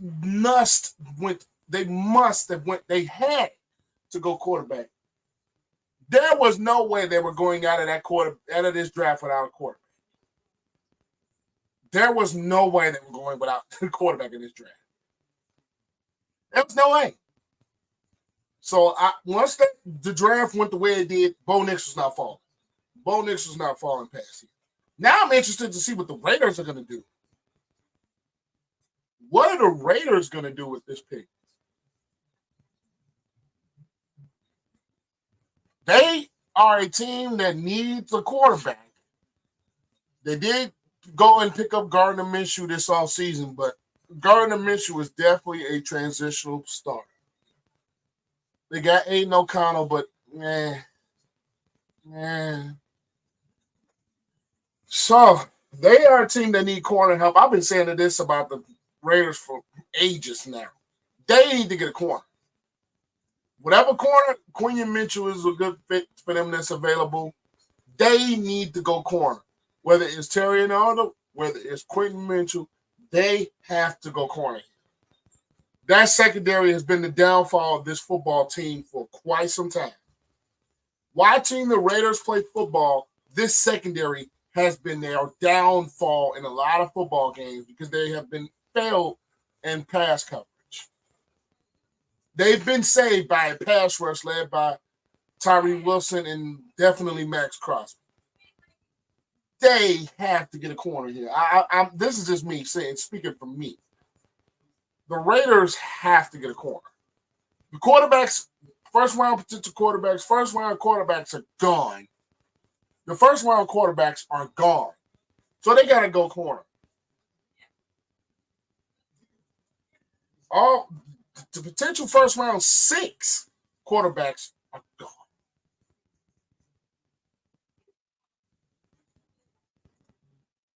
Bo Nix is shocking at that pick. It happened because ATL took Penix. Exactly. I thought this was where Penix because I figured either the Patriots or the Vikings were probably going to take McCarthy anyway. But now that Penix was gone in 8, I'm still baffled at it. But once the draft happened the way it does, I figured, Corey, there was no way Bo Nix was getting past Broncos. Bo Nix was not getting past Broncos, especially with the Raiders behind the Broncos on the clock. And they were going to possibly going to take Bo Nix if he failed. So the Raiders pick is in. And the Raiders select Brock. Huh? Huh? Huh? What? What? So you take Brock Bowers? Huh? You need corner help bad. Nate Hobbs and Jack Jones is not going to get you through a season. Brock Bowers is a good football player. Don't get me wrong. I like Brock Bowers. He can bring a lot to a football team. But for a Raiders secondary that has not been good over the last at least 3 to 4 years, you select a tight end? I get that can help your quarterback, and I get that's an added weapon for him to throw the football to, and I get where he can add value to your football team, but you needed to get a corner.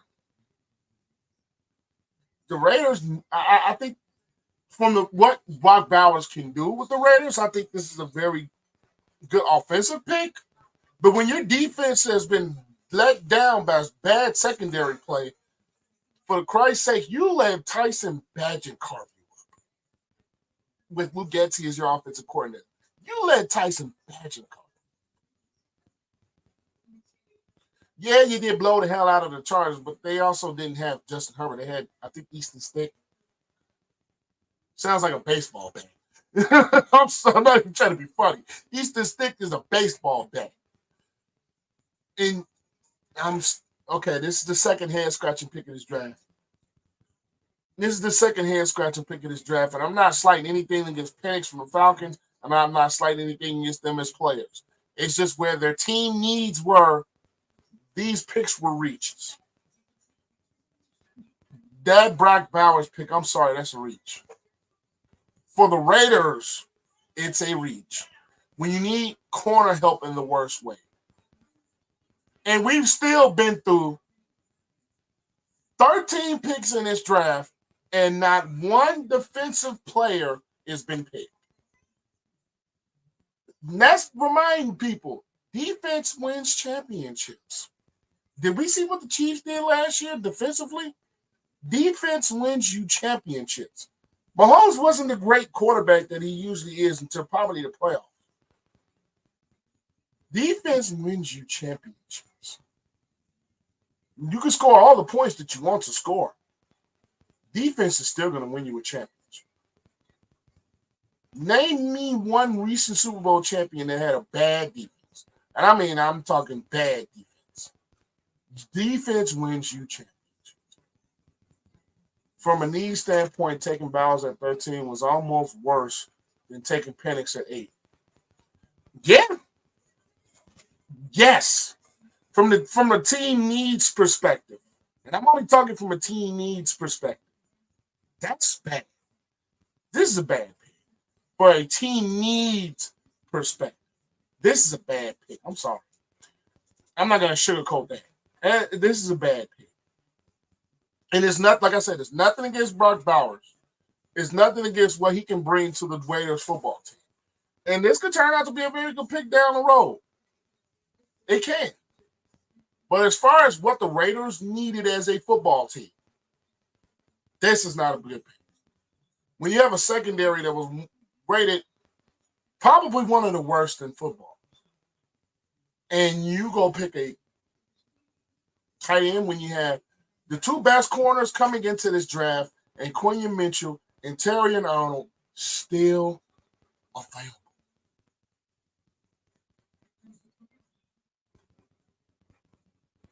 That I don't get it.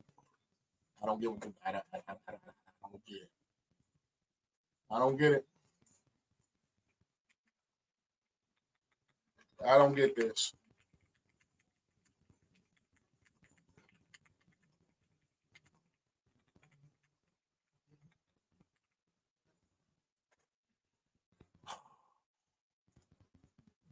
This is kind of wild. Corey says, gotta love the Bears. I'm excited again for the season. They made up kind of for trading Justin. Yeah, you can say that. You can say that. We can say that. And everybody knows how much of a Justin Fields fan I am, but what they've done is kind of made up for it. But let's get on to the Saints. Let's move on.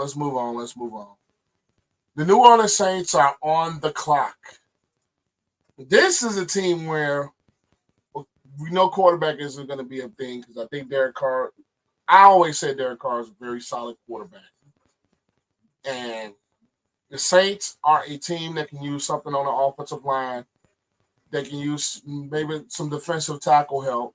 This is a team that maybe can use maybe another added weapon outside of Chris Olave and from the Ohio State University. You guys know I had to throw that in there. They let go of Michael Thomas, even though Michael Thomas from the Ohio State University.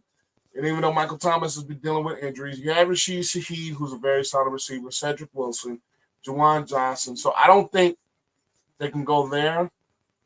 I think this is a team that is probably going to get help in their trenches. Maybe Fatanu and get Troy Fatanu from Washington, get them a guard. Maybe they can go a guy like, let's say, a Graham Barton from Duke, get help on the interior of their offensive line. Even though McCoy, I think, is a very good player. Cesar Reeves has been a very good player for them. And get help on the interior of the offensive line. They can get help on the D tackle with Byron Murphy. They could possibly go here. So I think the Saints are a team. I don't think corner is going to be a spot where they go. I definitely don't think they're going to get edge rushing help with Cam Jordan, with Carl Granderson, who's solid. Chase Young, who they brought in. And Chase Young is also from the Ohio State University. I had to make sure that's kind of, saying that. That's the draft for you. It always shakes up picks that's questionable. Every year you have some picks that's kind of questionable. Even number one overall in 2022, I felt that was questionable. With Trayvon Walker, I felt that was a questionable pick. That's the only one I can think of right off the top of my dome right now. But so Saints are in. I don't think Dallas Turner is going to go here. Even though I'm still shocked that he's dropped this far. With teams, this has been an offensive heavy draft. We still have yet to get a defensive player selected. And that is kind of mind-blowing to me. We have yet to get a defensive player selected. Everything has been quarterback, wide receiver, tackle, quarterback, wide receiver, quarterback, tackle, quarterback, tight end. We have yet to see now one defensive player yet. And that is a very surprising thing for me. I'm actually surprised. We haven't had one defensive player picked yet. I think the Saints might go and dress the interior of the defensive line. Thank you, Carolina, that came through DJ Moore and Caleb Williams. Yeah, Thank you, Carolina. I didn't think Carolina would have been this bad last year, but hey, thank you. So this draft is wild. So I'm gonna say, let's see. Saints are Kelly they're picking.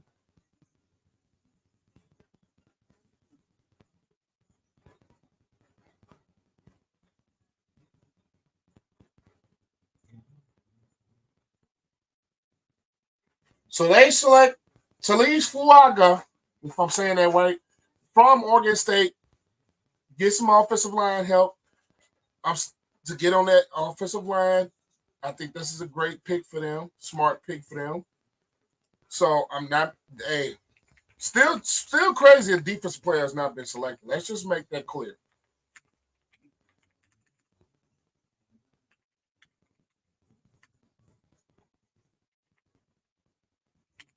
He's a very good tackle out of Oregon State. Can help the Saints team on his offensive line, which Trevor Penning, Ryan Ramchick is getting a little bit older. So not opposed to it. Not opposed to it. I still thought they were going to address a little bit of their defenses. A lot of the pieces on their defense is getting a little bit older, especially Cam Jordan. Tyrann Matthew is getting a little bit older. I thought they may have been addressing the defensive side of the ball, but you get some offensive line help. So I'm not really mad at this. And the Saints, this is a very good pick for the Saints. Still a solid pick.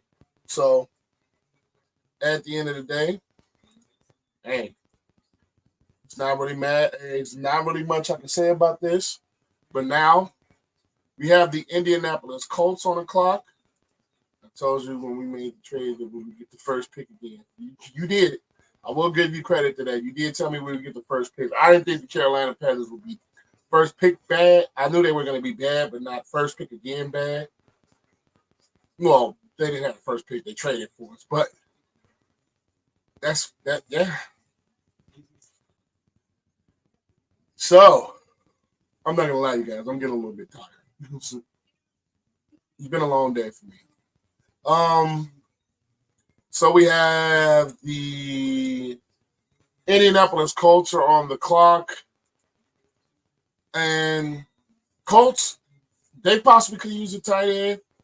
They need corner. I think they are a team that could use a corner. The Colts are a team that could use some help on their defense. The defense kind of has been slipping ever since the departure of Matt Eberflus to become the Bears head coach. And Kenny Moore is a very good corner. They did get Jaylon Jones, who was a Bear, if I remember right. But I think this is a team that can finally get the first defensive player off of the board right now.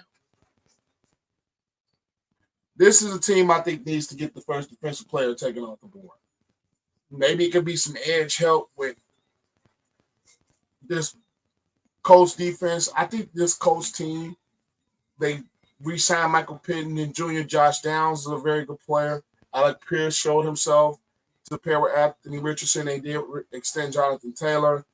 Offensive line, maybe, but I don't think they can go there, maybe. But I think this is a team that needs to address the defensive side of the ball. This is a team I think that really needs to address the defensive side of the ball.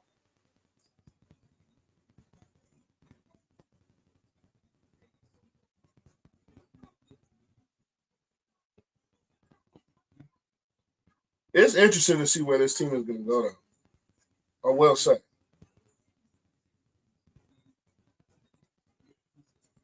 Let's see who we have. We have 340 remaining on this clock.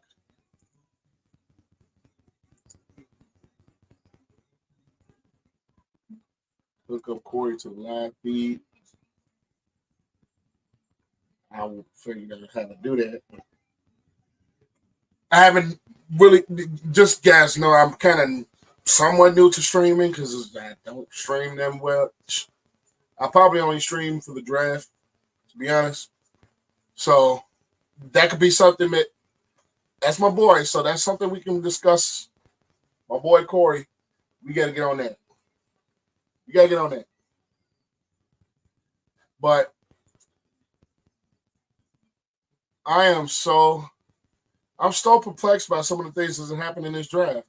One, no defensive player has been taken.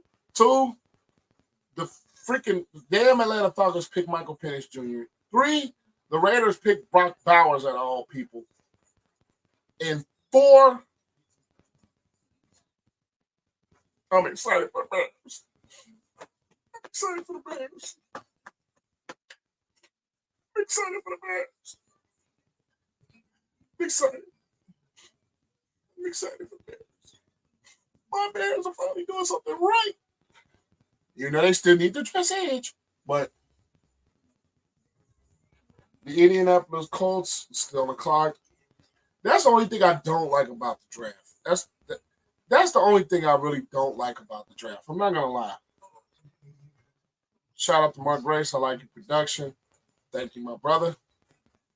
Appreciate the love. And I always say, make sure you guys leave this a like. You're in, leave this a like.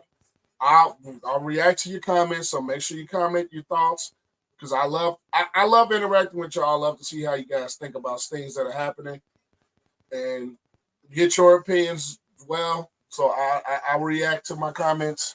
I see my comments. So I'm just interested to see what the Colts are going to do. But either way, like this video, like this stream, leave this a like, comment your thoughts, share this. I just wish they would come on with the picks. But like I was saying, the only thing I don't like is that teams, especially when teams know who they're picking. I hate that it's just the whole TV production. It just takes too long. It takes too long.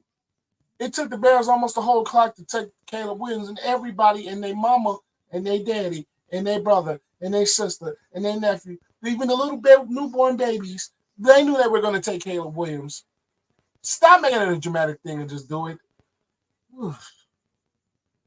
But anyway it goes. The Colts pick is in.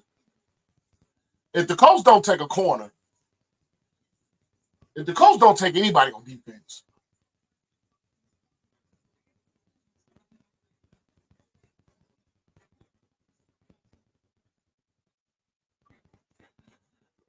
man, if the Colts don't take anybody on defense, I'm shocked.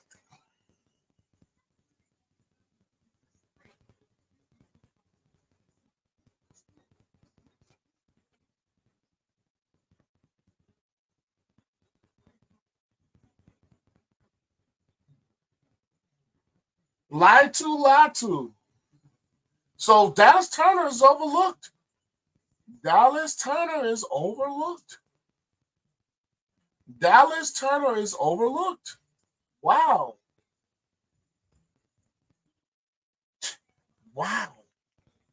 But we do have our first defensive player selected off the board. I do like that because of the fact that the Colts need all of the defensive help they can get.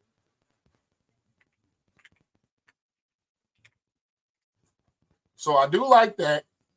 He's going to provide some edge rush, and he's going to provide that. Even though he's been hurt throughout the course of his career, which I personally thought they were going to take a guy like a Dallas Turner over him because of the injury history for Latu. But get your first defensive player off the board, I'm not mad at it. Something they really, really, really, really, really, really needed. So who could be mad? But next, let's see. We have the Seattle Seahawks next. Let me look at a little bit of these comments. The Jack production is so cheesy. The whole start with the commissioner is cringe. You got that right. Shout out to Carl the Bull. Shout out to you. And Bears offense about to be so dynamic. I'm scared. I'm happy. And shout out to Grace. Turner needs to get his Cubs hat ready. I'm still shocked that he's gone. What do you think about the Raiders going to do about the quarterback situation? I think they might just ride the year out with Minshew as a starter. And I think Minshew is going to end up being a starter at some point. I don't think Aiden O'Connell really showed, but only so much throughout his rookie campaign. But then again, he was a late round pick, so what were you going to expect of him in the whole coaching change, the whole coaching situation? Maybe this organization sees something in Aiden O'Connell that we don't. But my personal belief with the Raiders quarterback situation, I think Gardner Minshew is going to end up starting at some point. And I'm surprised to see that they weren't one of the teams that was trying to aggressively move up. But I think they were most figuring that Michael Penix Jr. was going to drop past 8, and I think he might have been available for them, or Bo Nix if the Broncos would have taken Penix. I just feel that at some point the Falcons and that Penix pick really threw the entire landscape of teams that needed a quarterback. I think that really threw the entire landscape of that situation off. I really do. That's just my personal belief that the Falcons taking a guy like a Michael Penix Jr. at 8 when they just signed Kirk Cousins. I think they really threw the perplexity of quarterbacks, well, of teams that needed quarterbacks in this draft. I think they really threw everybody for a curve. They really just threw everybody for a curve. And I think the Raiders are a team that's feeling the ill effects from that because they were the team that was the latest pick out of the teams that really, really needed to go get a quarterback at some point in this draft. So at this point, when you're talking about the Raiders and the things that they could possibly do, and I cannot tell because my streamers keep going in and out, but Penix about to come take that top spot. I don't know. I don't know. Unless Kirk Cousins' contract has some type of an out clause at the year 1 or 2, I still don't understand that pick. I still don't understand that pick. And it's not even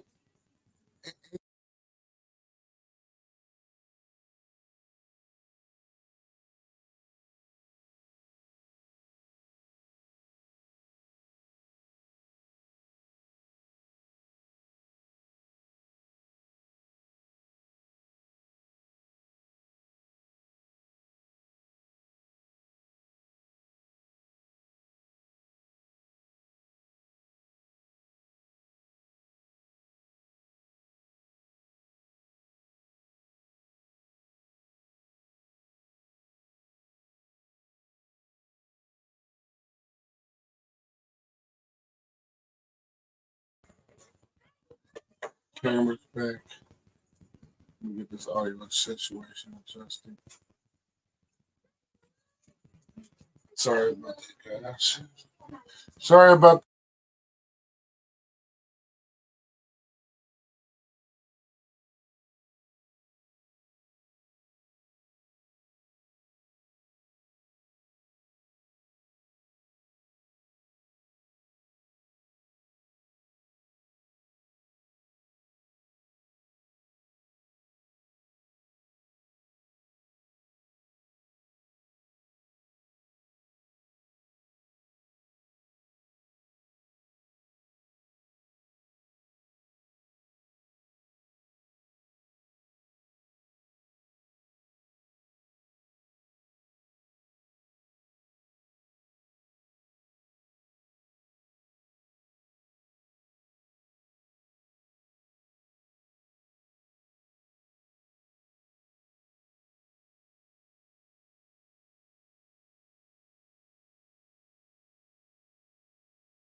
Can you guys hear me? Can you guys hear me? Can you guys hear me? Can you guys hear me? I think the audio might be back. Is the audio back, guys? Let me make sure. Let me know. Give me guys some reactions. Is the audio back?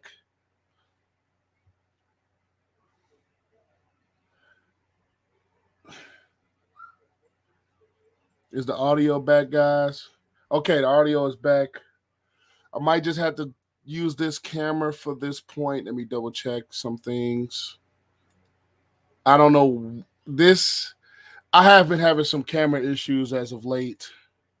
I apologize for that, guys. Okay, we're back. We're back.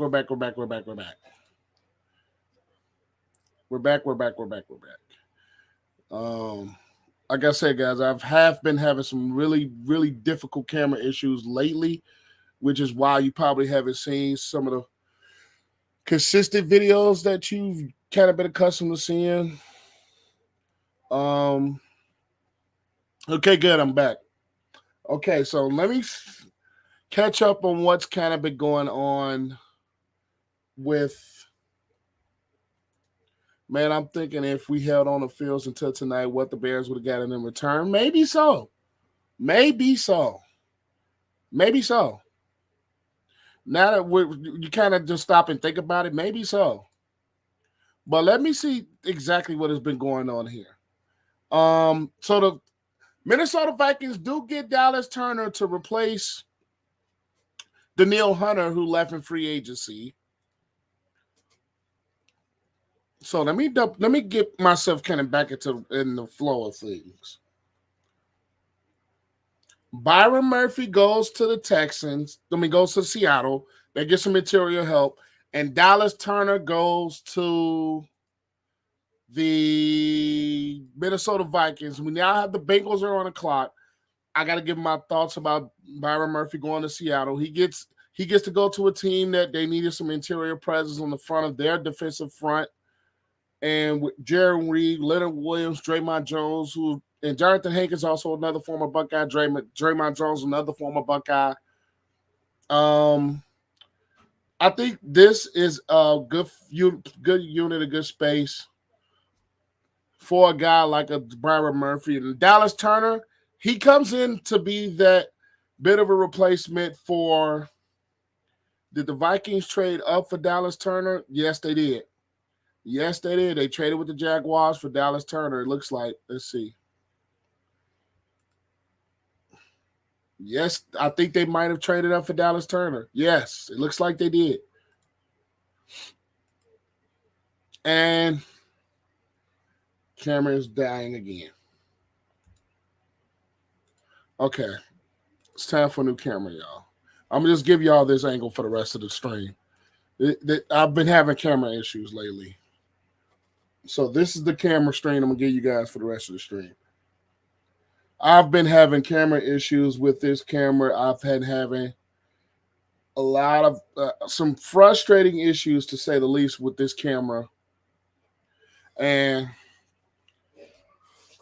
I hate that this is the time where it starts to frustrate itself. So I'm going to just go from this angle from now, this point forward. I hate the fact that, because I really personally don't like use this camera that comes with this PC, but it is what it is. I've been having camera issues with this camera. I probably had this camera for about a good 4 years now. So I knew it was kind of running on its legs. I was kind of putting it off. But shout out to my guy, Naima Bassoon, who is a very good supporter of mine. What were the Falcons thinking taking Michael Penix Jr.? Everybody wants to know this. I don't have the audio up right now, so I really can't hear because I don't want this to get copyright claimed or demonetized or anything. So I don't have the audio, so I really can't hear it. And also the stream that I'm watching on is kind of been going in and out. But I don't know, this area that I live in has kind of been having some server or tower issues for probably the last week or two. But either way it goes, let me take this off the board right now. So the Bengals are the team that's on the clock. The Bengals are on the clock. And let's see what we have. I need to get this off of this light mode. Give me 1 second. There we go. So actually, where are my glasses?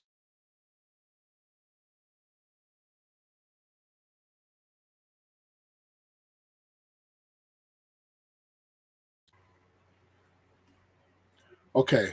This whole system has been giving me some problem. There we go. This cord I used for the mic has a little bit of a short in it. Yeah, it's time for me to upgrade some equipment, y'all.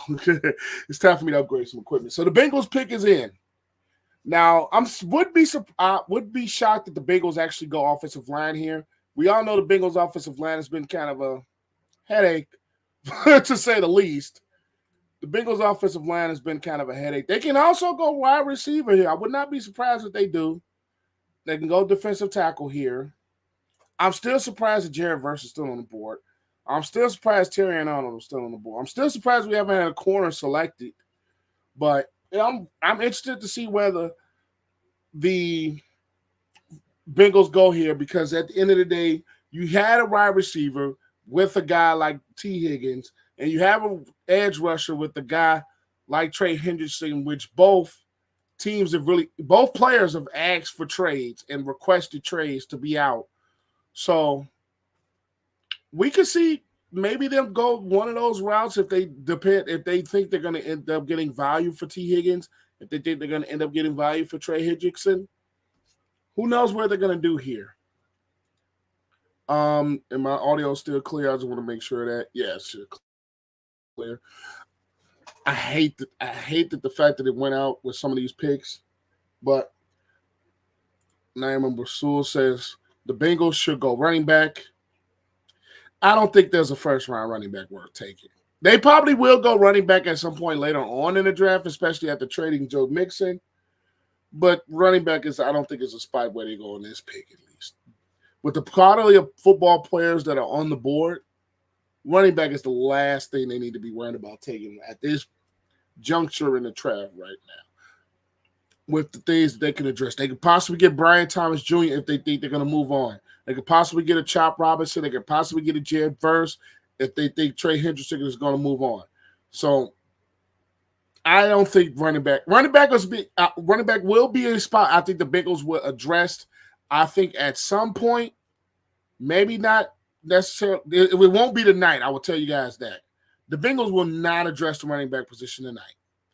They did draft Chase Brown late last year. They do have Zach Moss on the roster, but I think they could use a little bit of improvement. Corey says the Bengals need help in the offensive line mainly. I agree. Possibly, especially with Jonah Williams, with the departure of Jonah Williams on the opposite side of Orlando Brown Jr., but they did bring in Trent Brown, but I think they can probably use some help on the interior of their offensive line with probably Troy Fatanu is a possible pick here to help with the interior of the offensive line, to help strengthen their running game and to help strengthen Joe Burrow being healthy. Troy Fatano, as Carl the Bull says, is a very good pick for them if they ended up going that route. I think that would be a very good pick for the Cincinnati Bengals. I also think maybe if you think you're going to end up trading Hendrickson or you're going to end up trading T. Higgins, one or both at some point, maybe you get another edge, maybe you get a receiver, maybe you can go there. But I think if they do try to make out contracts with Higgins and Hendrickson, I think they go Troy Fatano here, and I think that would be a very good pick for him. But I'm gonna get to your question, Naima. So when I think after this pick is announced, matter of fact, where is this going? If Roger Goodell's going to the board right now, which he is, I'll answer that pick maybe a little bit later. Okay, so Roger Goodell is at the podium.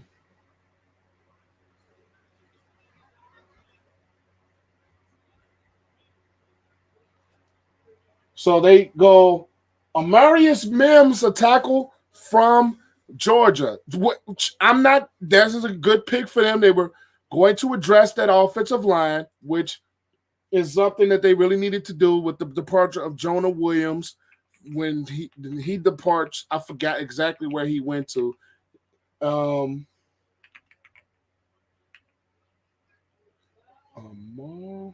Amarius Mims is the pick, and I'm not even mad at it. They get some picked, they get some help on that offensive line to help protect Joe Burrow.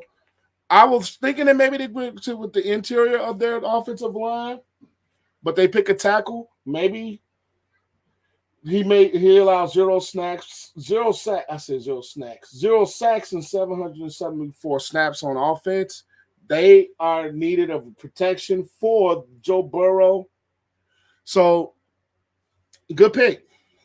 Very, very, very good pick. So first, I'm going to shout out to Mark Grace. Thank you for the love and support. That would never go overlooked. Thank you for the $2.99. That would not go overlooked. I always appreciate people that really love and support the things that I do on this channel. So much love to you. But I will get back to Mark Basul, Niner Basul's question, because I think, what will the Bears do to get another edge rusher? And I'm going to get this one out the way. You can't be mad about any lineman from Georgia. That's also true. Even though the Steelers got one last year. No, that was Oklahoma. My mistake. But what would the Bears do to get another edge rusher? That is a good question. That is a very good question.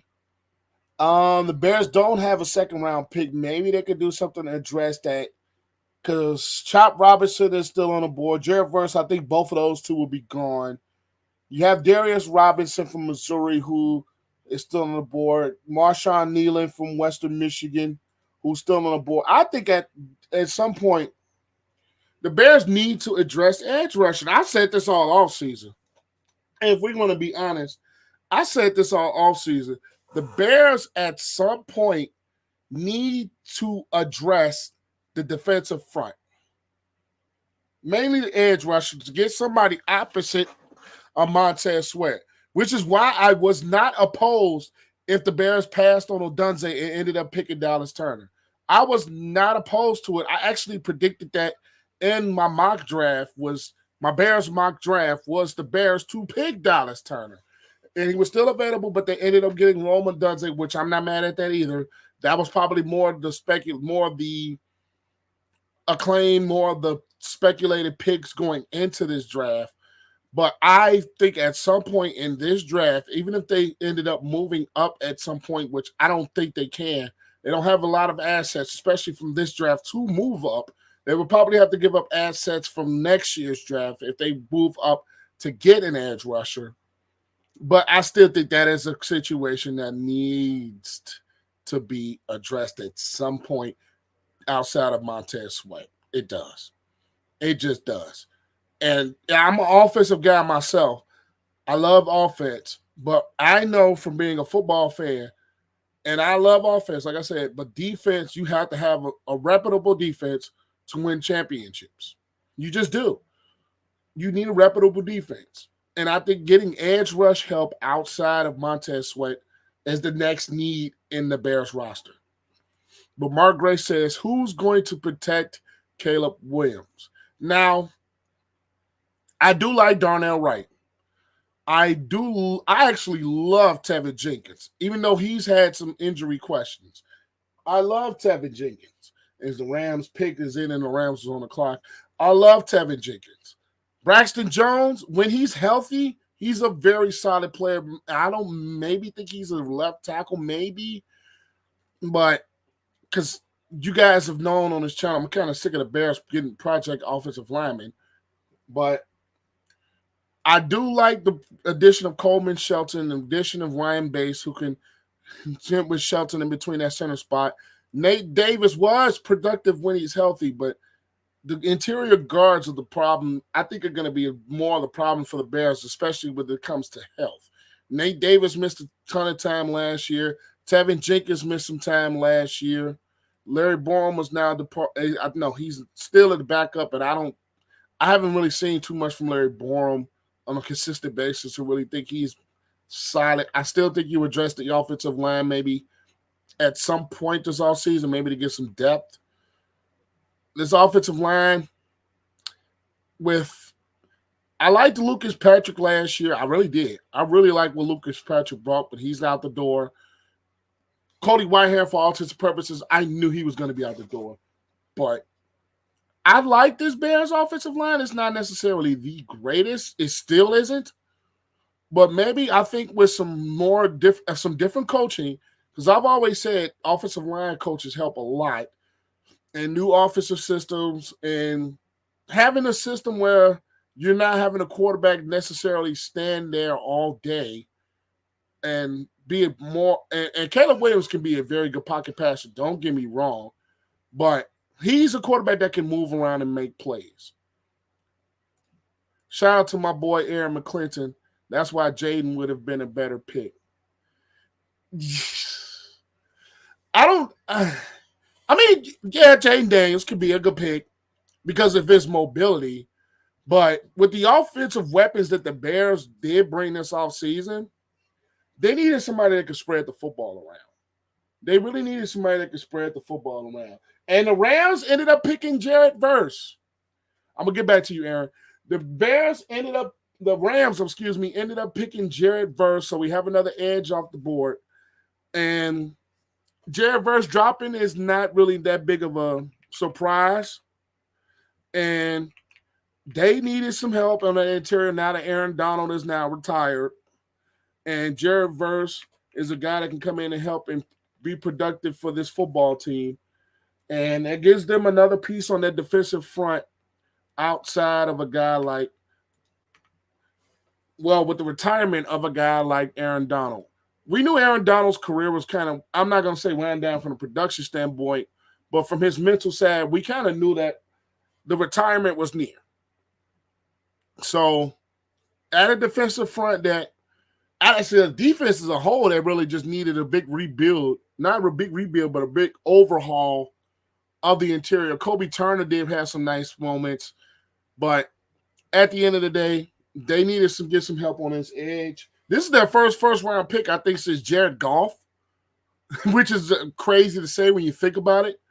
This is the Rams' first round pick since Jared Goff. That's wild. And that was 2016. They traded a lot of it to get guys like Von Miller, to get Jalen Ramsey, get guys on this football team. So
testing one. Okay, the mic is back.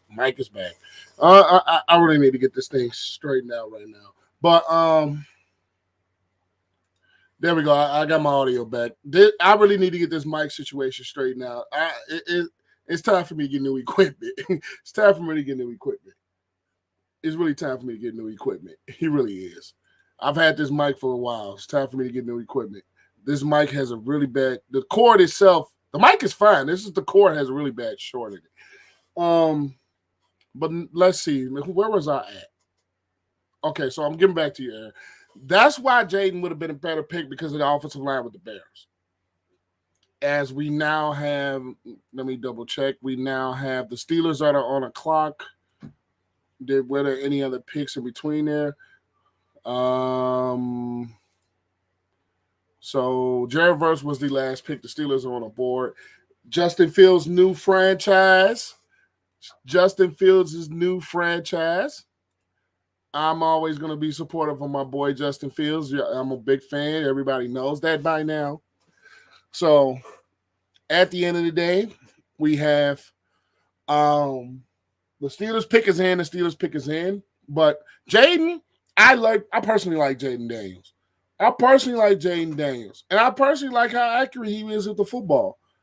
It's just some of the things that Caleb does in moving, throwing the football on the move. I'm not gonna sit here and compare him to Patrick Mahomes. That's just asinine to do so. But he has. I've always compared before they get okay. So they haven't announced a pick before his draft. I've always said that Caleb Williams is a little bit bigger and better armed version of Kyler Murray. Caleb Williams, to me, of course, I think he's more accurate than Kyler Murray. I think he has a better, stronger of an arm than Kyler Murray. Kyler Murray, yes, he's more mobile, just like Jaden Daniels is more mobile. But I think with Shane Waldron and his system and the weapons that the Bears brought in, the Bears needed a quarterback who can throw the football on the move, especially with that offensive line that is being so. I'm not gonna say it's not the greatest offensive line. You don't have that bookend left tackle, which I think is going to be something that may be addressed down lower because of the biggest the left tackle position. I think if Braxton Jones doesn't have a good year this year, I think that's something that might be addressed maybe next offseason. But him not having a bookend left tackle, them having some interchanging parts and injury parts in the interior of the Bears' offensive line, and them being able to, and Caleb Williams' ability to throw on the move, I think is a big thing for the Bears and this offense, even especially when you don't have that bookend left tackle. I think the Bears' offensive line is not the greatest, but it's not terrible. It's not terrible like it's been in some years past. I think Darnell Wright is going to make more improvements in year 2. And the Steelers pick is in. What did the Steelers select? This streamer, man. This internet service here is bonkers. So they're showing Caleb Williams again. Okay. So, but like I was going to, and thank you. Somebody agrees that he's not even close to Pat. He has ask. Like I said, ask. It's not close to Pat. And nobody, I think, will be, and that's fine. And I think he's always been closer to Kyler Murray, just a little bit of an more accurate on the move version of Kyler Murray. But that's just me. What's the biggest difference between college and the NFL? I haven't played neither one of those, but from the things that I've been told, and I actually have a cousin that played in the NFL, believe it or not.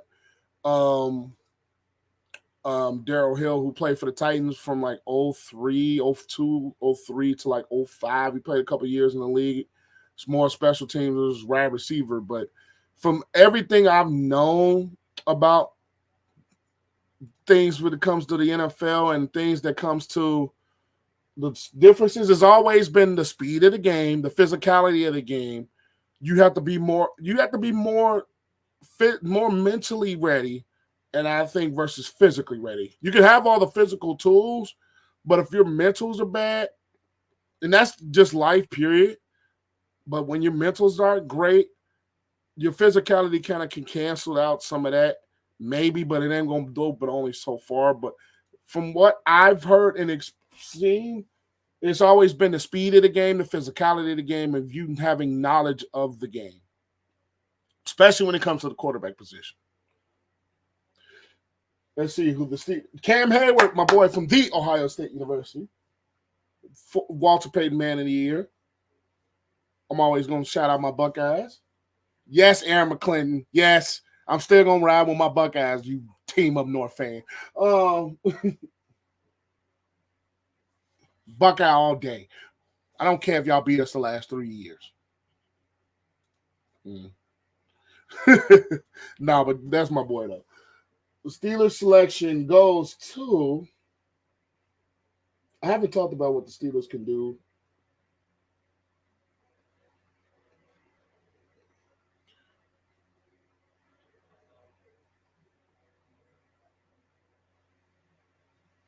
Okay. So the Steelers ended up selecting Troy Furtado, which is a very good interior offensive lineman pick for them. That gives them more to protect either A, Russell Wilson, or B, my boy, Justin Fields, which I hope is Fields. And they needed some help on the interior of their offensive line. And they got it with Troy Furtado. Furtado, I'm bad with his pronunciation of some of these names. But they get the pick that helps them in the interior of their offensive line.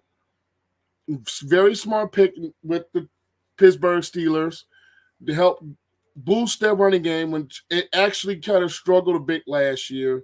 And I think the benefit of a good running game with Najee Harris and Jaylon Warren with helping the interior, even though James Day is a former Bear, Isaac Samalo, but I think they could have maybe went tackle. But at the end of the day, offensive line was a need of this football team. Maybe you could have went to the route of the secondary, maybe. But they did get Dante Jackson in the trade. They do have Joey Porter Jr., who started to come on late. DeMonte Casey is safety. And we all know Micah Fitzpatrick and the Hall of Fame career that he's having. Deshaun Elliott. Ooh, excuse me. Apologies. Ooh, but I personally think that was a good pick for him. So, do all NFL fans follow a college team? How on earth do you watch so many games? Now, I don't know if a lot of NFL fans they follow. I to be honest with you guys, I'm gonna be 1,000% honest. I'm not a guy that watches a ton, like all the college football, because it's hard to keep up with. I'm not gonna lie. Of course, I keep up with Ohio State. I keep up with a lot of the top tier teams in the country.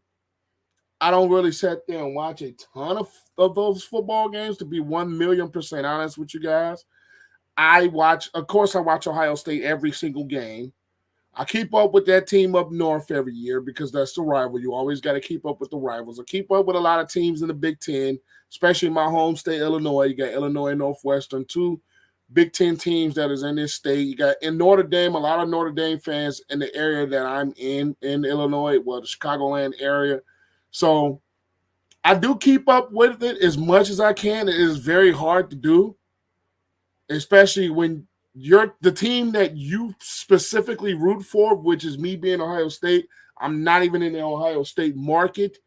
So it is sometimes a little bit hard, but Ohio State is a powerhouse, of marketable, or one of those big names. So whatever game, they're going to show them before they show a lot of other teams. So I do have that benefit as far as me being a Buckeye fan. But that is an interesting question. Do NFL fans follow a college team? A lot of people I know, I have friends that are Bama fans. Corey himself, he's a team up north fan, a.k.a. Michigan. So you do have some that follow college football, but it's a little bit of a ton. It's a little bit of a, I want to say, it's tough. I was going to say that. Taz Pitch, shout out to you. Braxton Jones only allowed 2 sacks, which is, I think, yeah, Braxton, like I said, Braxton Jones, when healthy, is a very solid tackle. But I just still, this is just me speaking. It's not just the numbers or anything. I still think he needs a little bit more work. I still think he's solid. Don't get me wrong. I still think he needs a little bit more work. He needs to stay healthy. That's number 2. But Braxton Jones is not a bad football player. He just needs to stay healthy. Darnell Wright, very solid football player. I think he can get better in year 2. I just think with some of the things that this Bears offense was doing under Luke Getsy didn't benefit some of the way that the offensive line played and what this offensive line is built to do. Because at the end of the day, when the Bears running game was not going, easy picking season. because the passing game was so, I'm not going to say Justin Fields was lackluster. It's just the concept of this Bears offense with Luke Getsy just wasn't there. But I do personally like Braxton Jones. I will say that. I do like Braxton Jones. But it's just at the end of the day when you're talking about the things that Braxton Jones brings, I just think he needs just a little bit more work, which I think he will get that this year. But now let's move on to what's happening in this draft. The Miami Dolphins are on the clock. The Miami Dolphins are a team that can use a replacement for Christian Wilkins, who ended up departing to go to the Las Vegas Raiders. You still have a guy like Jaylon Newton on the board. They could use some edge rush. They could possibly use a tackle outside of Teron Armstead. They could possibly use some interior help with this offensive line with Graham Barton is still on the board. Maybe he can play some guard. But the Dolphins are a team that can use some interior presence like a Newton to help replace some of the production that departed with Christian Wilkins, who I think is one of the better interior defenders that we have and the NFL. Him departing leaves a huge hole in that interior and with the defensive front. Interesting to see what Jalen Phillips and Bradley Chubb can be coming back off of injuries.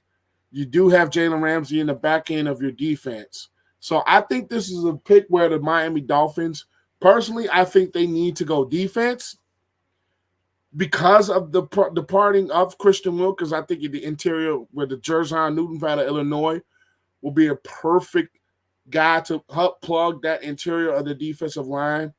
Now that they have new defensive structure, now that Vic Fangio is now gone, with a lot of the things that the players have kind of been saying about him this offseason, where the scheme was just not necessarily a good fit for them. So at the end of the day, I forgot who's their defensive coordinator, Anthony Weaver. I'm personally not really too familiar with him, so I don't know what they're going to exactly bring, but I think this is a place where they go defense. And I see you, Taz, pitch. I'm going to get to that question once they make this pick.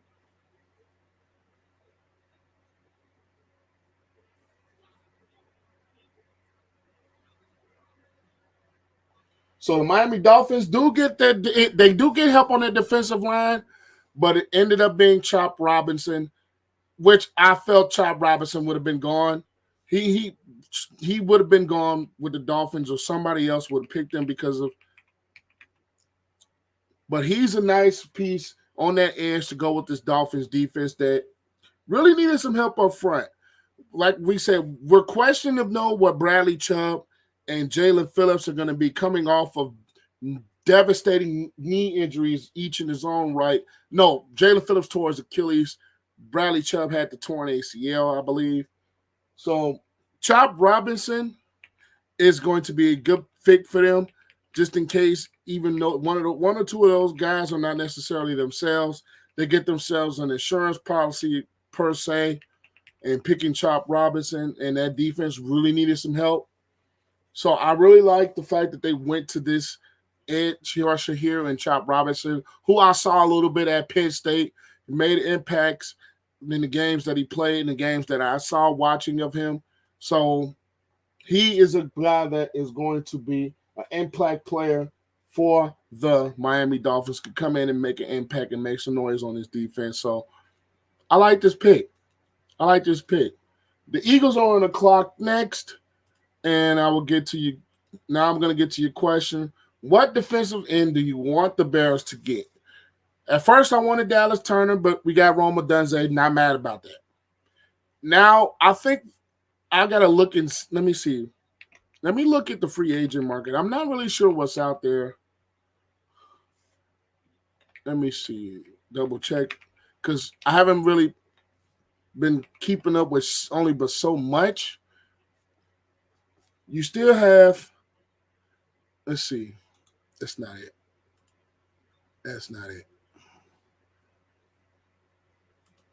Okay, so there we go. Edge market. A lot of the edge rushers have been picked up, to believe it or not. A lot of the edge rushers that were in free agency have been picked up. So you still have Emmanuel Ogbah that's still out there. You still have a guy, and Carl DeBoer says great pick up with Chop for Miami. That's a good pick for them. I agree. I really agree with that. But for the Bears, you still have Emmanuel Akbar is on the board. You still have Carl Larson who's on the board. You still have Yannick Ngakoue, who, in all intents and purposes, was having a solid season before he broke his ankle. Calais Campbell is a little bit older, so I don't think they go that route. Jerry Hughes is a little bit older, so I don't think they go that route. Bud Dupree, his play has been slipping a little bit. Carlos Watkins is iffy. But I think if you in the free agent market, maybe Emmanuel Ogbon, or maybe you bring back Yannick Ngakoue. Maybe you bring back Yannick Ngakoue. Maybe. He's coming off a broken ankle. He really doesn't have many teams in the market for him. Maybe you bring him back. Maybe sign him at the later point like they did last year. Maybe you bring him back. That's just me. Emmanuel Ogbon is a very good option, but you might have to pay a little bit of a price for him. So is Yannick Ngakoue. Maybe a Tyus Bowser. You get him in a cheaper route. Maybe Jerry Hughes, but I think his play has slipped throughout the past couple of years. So either Emmanuel Ogbon is a good option. Bringing back Yannick Ngakoue, I'm not personally opposed to that. So maybe one of those two is a good option. If you don't get one in probably the second or third round, I think you might want to address the free agent market. But Carl DeBoer looking for Kool-Aid to get picked up soon. If Terry Arnold is still on the board, I don't think Kool-Aid and Quinion Mitchell is still on the board. Kool-Aid probably maybe fall out the first round. I like the name Kool-Aid. That's a really funny name. Kool-Aid McKinstry. Falcon draft reactions are funny because nobody expected them to pick a damn quarterback. Nobody expected them to pick a damn quarterback when you just signed Kirk Cousins to all that money. But the Eagles are on the board, and we're winding down towards the end part of this first round. The Eagles are on the board. The Eagles are on the team. They are a team. I think they need to get a corner. Darius Slay is getting a little bit older. He's had some bit of a little bit of an injury history. They did break C.J. Gardner-Johnson, so that helps. Reed Blankenship plays solid. James Bradbury's play has been kind of iffy. I think they got to go corner. I think the Eagles have to go corner here. They can also get an offensive lineman with the departure of Jordan Mailata in free agency. No, not Mailata. Somebody left. I can't remember who it was. It might have been one of the guards. They actually extended Mailata. I can't remember who it was. Jason Kelce retired. Maybe Graham Barton at center. Maybe get to it. I think they go either corner. They need to go corner or in the offensive line trenches. Maybe Dickerson has been a great player. I don't know much about Tyler Steen. I'm not gonna lie. But Lane Johnson, best right tackle in football. Period. So corner could be a position. Darius Slay getting a little older, but he's still a better corner. James Bradbury, his play has been a little bit iffy. I think they go corner. Xavier Worthy getting drafted soon. I mean, the speed, yeah, but we've seen guys that get drafted based on speed really not making it in the NFL to make a big thing of football teams. So, but is Roger Goodell heading to the board with the Eagles pick? And it looks like he is heading to the board. The podium. I keep saying the board. So the Eagles pick is in. Yes, so there's Roger Goodell heading towards the board now. I keep saying towards the board, damn it. To the podium.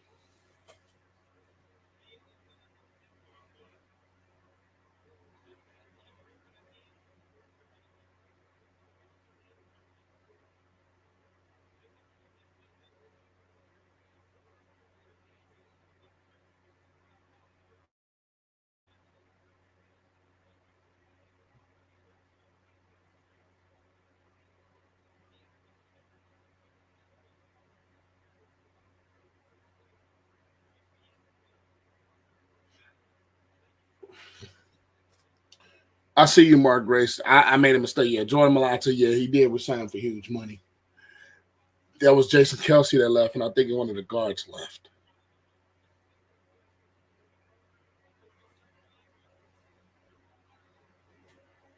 I can say they could need help on that offensive line, but also I think they could use some corner. I'm still surprised the corner has not been off the board just yet. I'm surprised at that.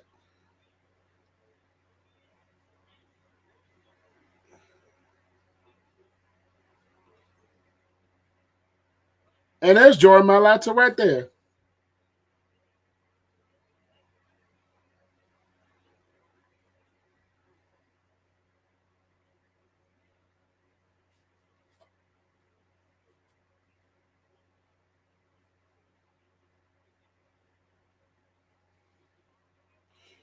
And the Eagles pick is Quinion Mitchell. So the first they went corner. I knew they were gonna go corner. I knew they had to go corner. They had to go corner because the secondary of the Eagles was just not it looked brutal during the later parts of the season. So for them to get Quinion Mitchell here, I think is a very good pick for the Philadelphia Eagles. Shout out to my boy Eagle Owl on YouTube. He used to be Alphabet analyst, but Eagles diehard fan. And this is a pick that they needed to do. They needed a corner in the worst way. Maybe it would have been between Quinion Mitchell and Terry and Arnold, but they needed to get some help in the worst way. And Quinion Mitchell was a guy that was here for them to pick, and I'm not mad at it. Good pick for them. Let's see, Jordan Mailata, like I said, re-signed with the Eagles for money. I didn't know he was Australian until I just saw that. I'm not gonna lie. If the Bears draft one and don't move up, at least look at Javon Solomon, maybe. I gotta redo some looking into him. What's your Bears record prediction for me? I would say 12-5 ceiling, 10-7 middle ground, 809 floor. That will be an episode of Chicago Bears Weekly. So make sure you stay tuned to find that out. My Bears record prediction will be when I'll do that video when the schedule is announced. I'll do that video when the schedule was announced. So that will be an upcoming episode of Chicago Bears Weekly. Oh, wow. I am speaking of Chicago Bears Weekly. That series is coming. Another episode will be dropping some point either Sunday or Monday, depending on my personal schedule. But that episode is coming out this week, and it will be a review of the Bears draft class as a whole. So make sure you guys stay tuned for that. The next episode of Chicago Bears Weekly will probably be aired. I want to say I'm probably going to try to push to get it out on Sunday just for the analytics, because Monday videos, from at least from my standpoint, have not really been doing that great. So I'm going to try to push that out at some point Sunday. If I'm not able to, I will push that out Monday, but I want to give you guys an update on that. But the Chicago Bears Weekly, the next episode, will be about this entire Bears draft class and the things that they've done. We've already talked about Caleb Williams and Roma Dunze, but I will get into that a little bit more, as I'm just going to be solely focused on the Bears pick. But at the end of the day, that will be a video that's probably going to be dropping Sunday or Monday. So, but I will definitely keep you guys updated on that. But as far as was that the first corner to get picked up? Yes. In this draft, yes. That was the first corner to get picked up.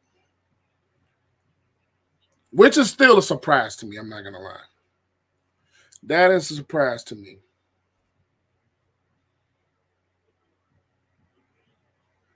But let's see. Quinion, the fastest player in the draft, 4.33. No, that would go with Xavier Worthy. He'd beat I think Xavier Worthy had a 4.21 at the wide receiver position. He might have been the fastest corner, but okay. I'll be 100% honest with you guys. Scouting combine, I don't pay attention to, but only so much anymore. I don't. At least for me personally, I don't pay attention only so much, especially the 40 times. We've seen so many players with very low 40 times bomb in the NFL. So, and you could test well, cool. What do you do when you get out on that field? What do you do when you get out on that football field? That's all I care about. I don't care about what you running in shirts and shorts. What do you do when you get the pads on? Because we've seen many players get low 40 times, John Ross being one of them, that bomb in the NFL. Darius Hayward-Bay was another wide receiver that had a very low 40 time, and the Raiders picked him. Didn't have that great of an NFL career. So, we shall see. Will you start your next episode smoking a cigar with a major draft victory? Stay tuned to find that out. Possibly not. Stay tuned to find that out. I don't know if I'm not gonna lie. Okay, this is something I've been I haven't smoked a cigar in probably like 3 months. I've kind of been cutting that back for my health purposes. So we shall see. I probably may or may not get one. I haven't had an actual cigar in probably, like I said, probably since the Super Bowl. So maybe not. I'm not exactly sure. So I'll just stay tuned for that, Mark. You'll see then. But the Jaguars picked Brian Thomas Jr. at the wide receiver position. Who did Calvin Ridley go to? I cannot remember. Who did Calvin Ridley go to? Jags picked Brian Thomas Jr. from LSU. Another good wide receiver that was in this draft, which is a deep wide receiver draft. And my mind is probably playing tricks on me. I don't remember off the top of my head, where did Calvin Ridley go? So yeah, Calvin Ridley is gone. They did sign Gabe Davis. So they have Christian Kirk, Gabe Davis, and now Brian Thomas Jr. to go with Zay Jones. And they did pick up Devin Duvernay. He's probably more of a special teams player, but Denver, I think he might have went to Denver. Let me see. Double check. Calvin Ridley. No, he didn't go to Denver. Let me Google that. Where did Calvin Ridley go? Calvin Ridley went to Tennessee. Which, okay. Okay, I see why they didn't pick a wide receiver. He went to Tennessee. So the Jags ended up picking Brian Thomas Jr. to add to the receiving core to get more weapons around Trevor Lawrence, who didn't necessarily have the greatest second half of the year. You know, I think he had some injury problems too at the points of last year. I don't know. I'm still perplexed that they brought in Mac Jones to be his backup. But now they have Christian Kirk, Gabe Davis, and Brian Thomas Jr., a very solid wide receiver trio. I'm not going to lie. I was one of those people when the Jaguars gave Christian Kirk that wide receiver one money. I was one of the ones that was scratching the hell out of my head. But he proved to be very productive with Trevor Lawrence and Doug Peterson in that offense. I'm kind of a little bit surprised that they didn't go defense, but because the defense for the Jaguars was a thing that really stumbled down a stretch. Really struggled. They struggled down the stretch, and that ended up leading them to a late season collapse. So the fact that they went wide receiver here is a little bit surprising, especially with them signing who did they sign? They signed it up. Yeah, Gabe Davis. And they got Ronald Darby on their defense. I was surprised they didn't go defense, but Brian Thomas Jr. adds a good depth to the receiver core and gets another weapon for the Jaguars and Trevor Lawrence. But Corey says, other than needing an edge rush and offensive line depth, what would you say the Bears need after addressing those positions? Maybe some secondary depth. I would probably say with the Bears, maybe another veteran quarterback, maybe just to have somebody as that veteran presence behind Caleb Williams, Tyson Badgett, all due respect, still young and he still's growing. Brett Rippon, I don't know too much about him besides he's been a backup. maybe somebody with some veteran leadership at that backup quarterback position could be something that the Bears can do. But that's not really nothing that's really going to lose sleep over.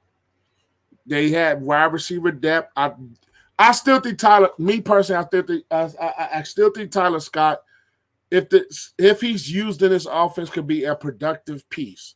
I still think Tyler Scott can, because when he showed a little bit of a moments last year, maybe some interior defensive line depth, maybe interior defensive line depth, maybe some depth at the linebacker position.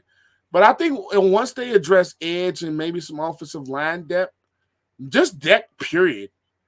Just depth, period. You got tight end depth, you got wide receiver depth, you got running back depth, maybe some secondary depth, maybe.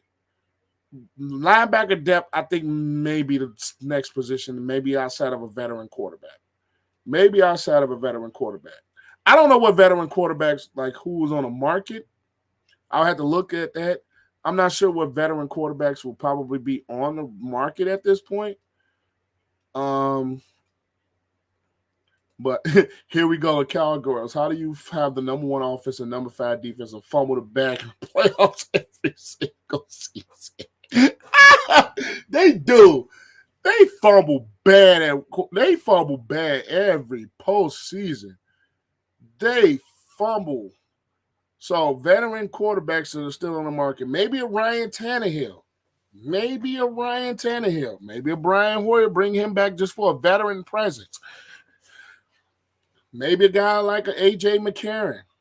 Somebody in that nature, a Tannehill. But I take that back. Not Tannehill. I'll take that back. The things he said about helping Malik Willis, not Tannehill. Definitely not Tannehill.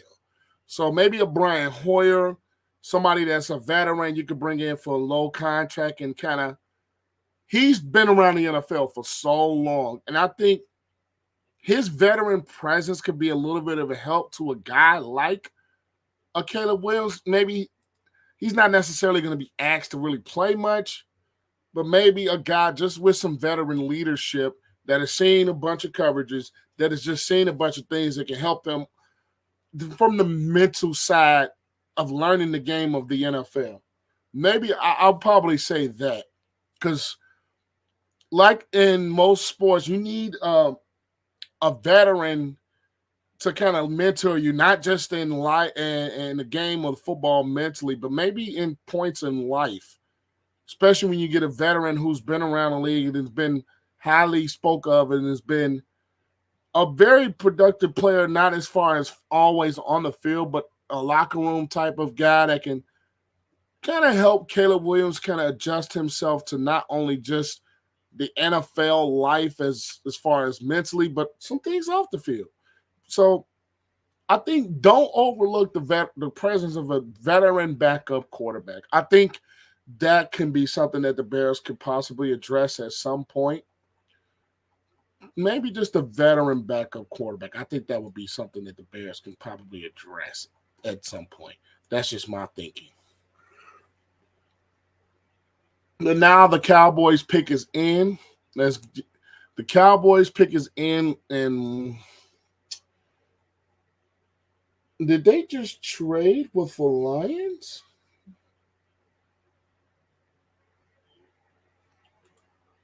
A Cowboys just traded with the Lions, I think.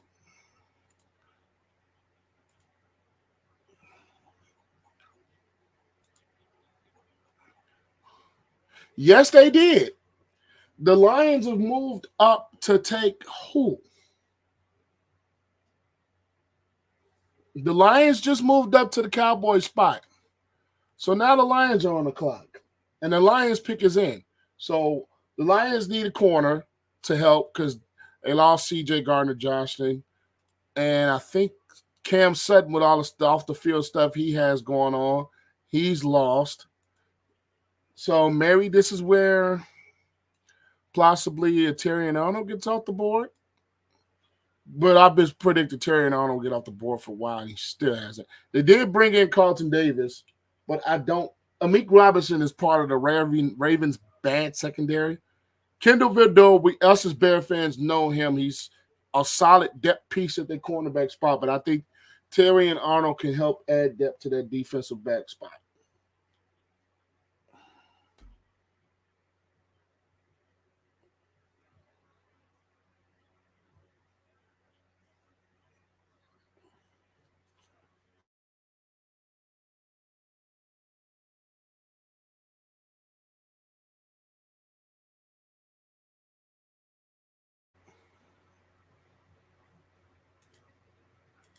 Oh, there we go.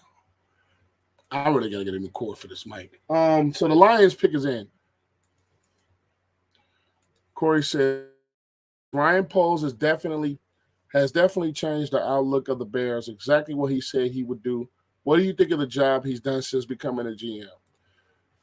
I love what he's done.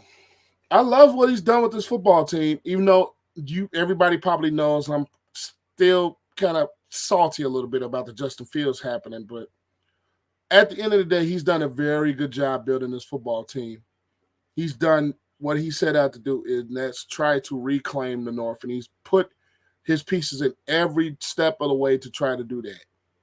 So he's done a very good job building this football team, and he basically had to build the Bears from the ground up when he came in because he had a lot of bad contracts he had to get rid of. He had a lot of things he had to change within the structure of this football team. But Roger Goodell is on the board. I will get back to that right after this pick. And so they're doing some 5 football announcements. Okay.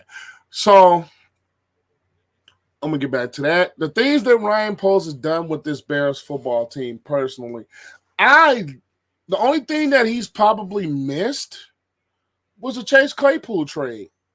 Yeah, we were kind of head scratching when he traded Roquan Smith, but as we as football fans know, if they are not the guys that brought in necessarily certain football players, like the Ryan Poles was not the guy that brought in Fields. He was not the guy that brought in Roquan. He didn't have that same attachment to guys like an Eddie Jackson or Cody Whitehair.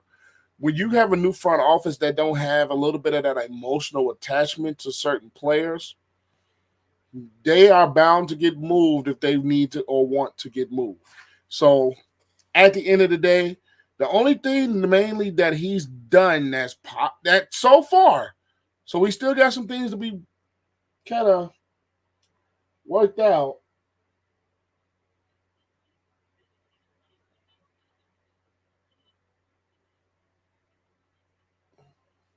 So the Lions picked Terry and Arnold. So the Lions picked Terry and Arnold. They needed some secondary help back. They got it with Terry and Arnold out of Alabama.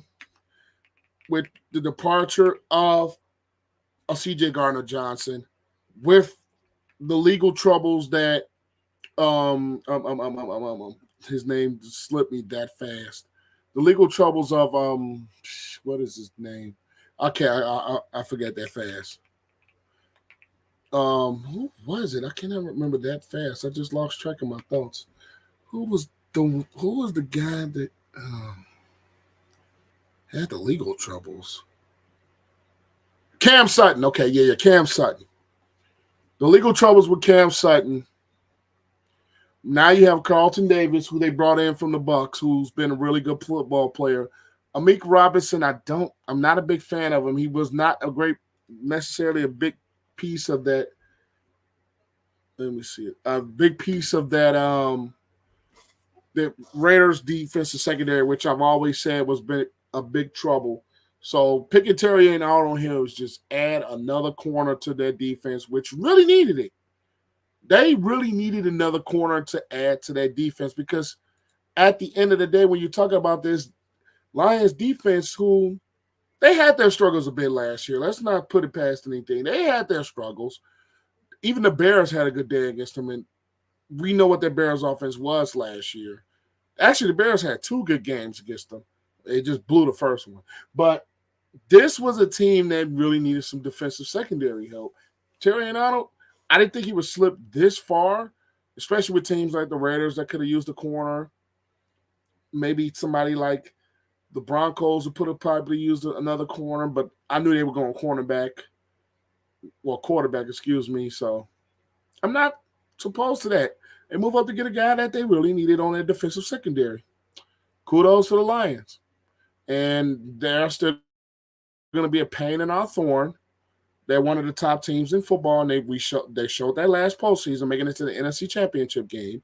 And they were almost in the Super Bowl. They didn't blow it against the San Francisco 49ers. So this Lions team is still going to be a thorn for the Bears. You still have the Packers to deal with. The Vikings, I think, they're in a rebuilding type of a stage, even though they have Justin Jefferson. But now, speaking of another thorn in our damn side, those damn Green Bay Packers on the board.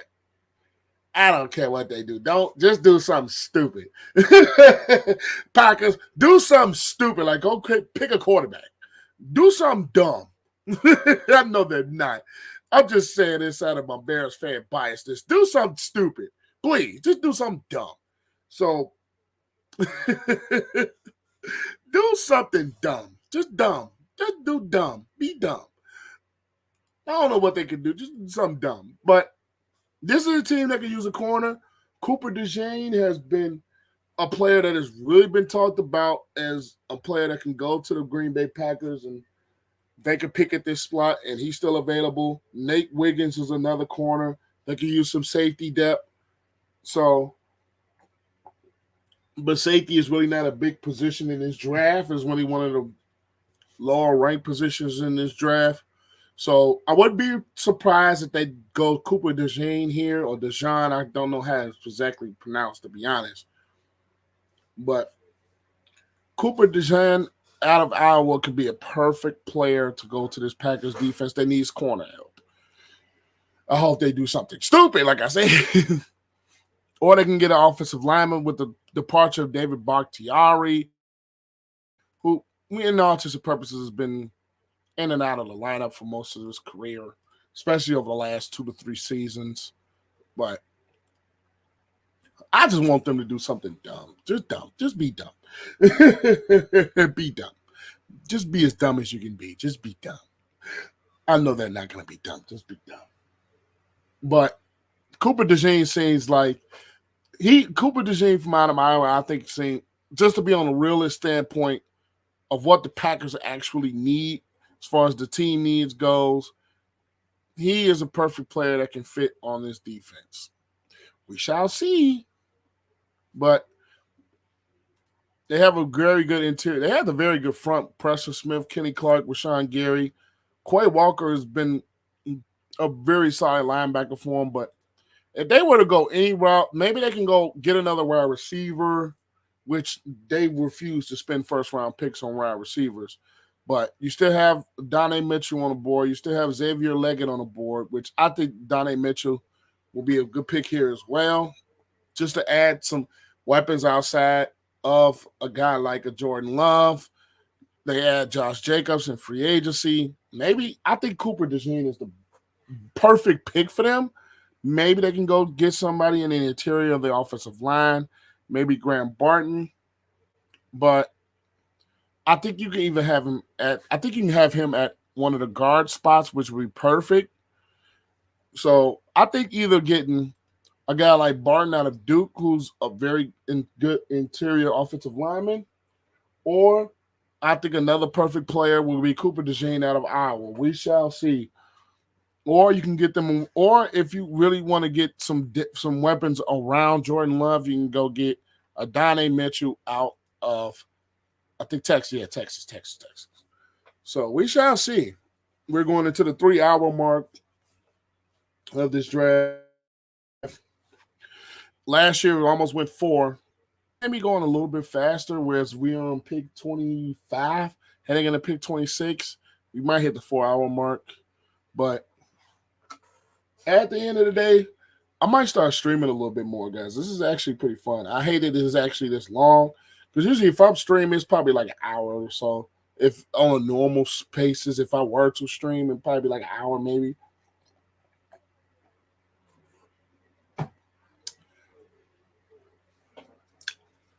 But on a normal basis, I might do this a little bit more often. So, what you guys' thoughts on that? But Packers pick is in, and they will select. So they get Jordan Morgan, an offensive lineman, which I thought they can go that route as well. Jordan Morgan, a tackle out of Arizona. Solid player. I don't know too much about him, but I'm not going to sit here and fake it with you guys. But they do address another need on this football team, which is the offensive line. So at the end of the day, it's a good pick for them. Like I said, I'm not going to lie and say I'm really too familiar with Jordan Morgan, but at the end of the day, this was a pick that the Packers needed. This was a pick that they needed to address something on the offensive line because of the departure of David Bakhtiari. And we know, even though he hasn't been healthy, but hey, I wanted them to do something stupid like select a running back or a quarterback. But the Buccaneers are on the clock, and their pick is in.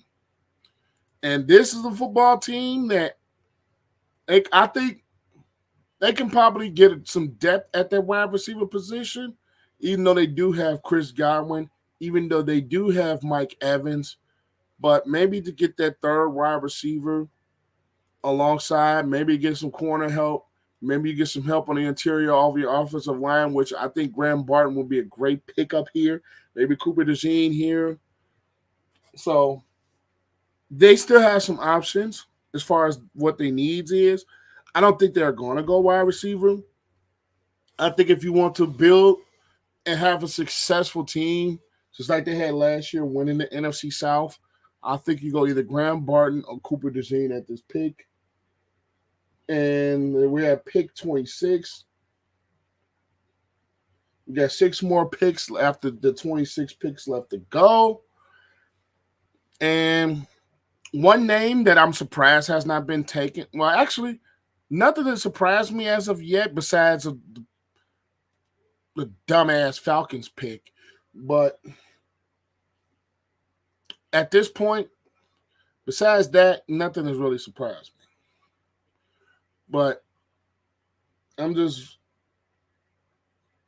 at this point how I'm kind of losing it. I will be honest. I'm kind of losing it here. I'm just ready for this thing to be over with. I've had a long day. I'm ready for this thing to be over with. Hurry up. Let's see what we have here. You guys got any questions? Leave them in the comments. Let's see.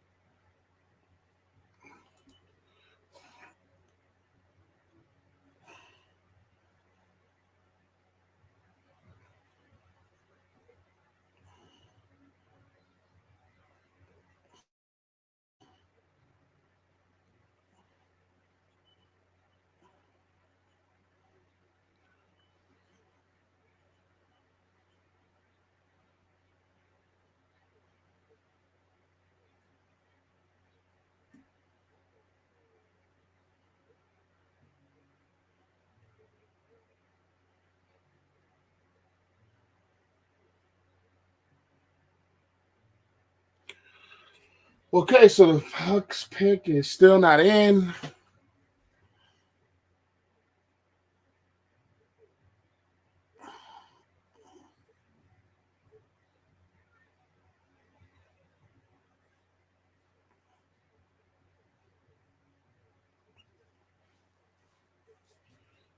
Oh my God! They come on with this pick. This is exactly what I'm talking about with the whole taking all day for picks. This is exactly what I'm going into. But the Buccaneers pick, where is the Buccaneers? Buccaneers.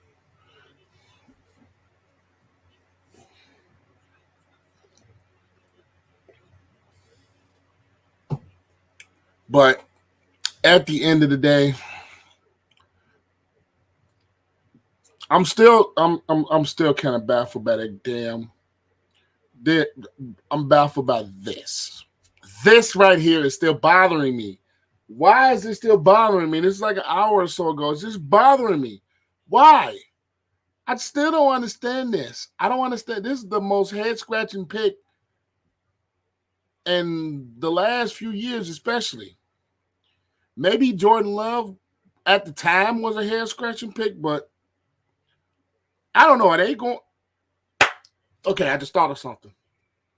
Could they be going around that the Packers did with Jordan Love, having Michael Penix sit? Could they be going that route? If it all works out, this pick looks smart. But you just paying Cousins. This has Mitchell Trubisky vibes, just like J.J. McCarthy a little bit with them moving up one spot. This has Mitchell Trubisky vibes. This does. This does. I don't know why it does to me. Oh, because the Bears, when they selected Trubisky, had just paid Mike Glennon a ton of money. And then they still go and pick a quarterback. Just like the Bears, just like the Falcons, where Kirk Cousins just paid him a ton of money, and then you go pick Michael Penix Jr. This has a bit of Trubisky vibes written on it. This just does. That's just my point. It does. But Tampa Bay's pick is in still. This is the part of the draft that, I'm not going to lie, this is the part of the draft that kind of pisses me off. It does. Because we be sitting here, the pick has been in for like 10 minutes now. The pick has been in for 10 minutes. Damn near. And y'all going through commercial and analyze. Just make these picks. They drag this out so much. Okay, so is this Roger Goodell at the board? Thank God. Oh, my God. Who are they picking? The Buccaneers pick. They pick Graham Barton out of Duke. Somebody to get the help on the interior of that offensive line that needed some interior offensive line help. So they needed some interior offensive line help to as far as getting that running game going, because for the most part for the Bucs last year, that running game struggled. Now, granted, they had a bunch of injuries on that offensive line. Granted, they had a bunch of injuries. They had a bunch of injuries the year before too. But granted, they had some injuries. They had some retirements along that offensive front. So getting Graham Burton in at that center spot is going to help this offensive line a lot. Very physical offensive line. A very, very quick offensive line. He blocks very well. So at the end of the day, the Buccaneers get them an offensive lineman that really can help in and come contribute and help this boost this running game with Rashad Wright and Chase Edmunds. So at the end of the day, this is a very good pick for the Tampa Bay Buccaneers. And now we have the Arizona Cardinals with their second pick of this first round on the clock. Let me double check. Who did this pick originally belong to? I think this pick originally belonged to, I want to say, wasn't the Lions. I can't remember who this pick originally belonged to. But at the end of the day, let me double check, because I should say from Dallas.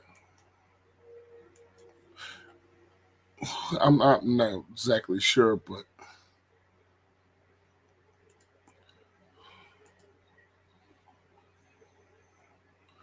they picked Darius. Okay, this pick was originally from Houston. This is originally from the Texans, and they got their pick quick. They ended up picking Darius Robinson, the edge rusher from Missouri. So they ended up picking Darius Robinson from Missouri, which is another good pick.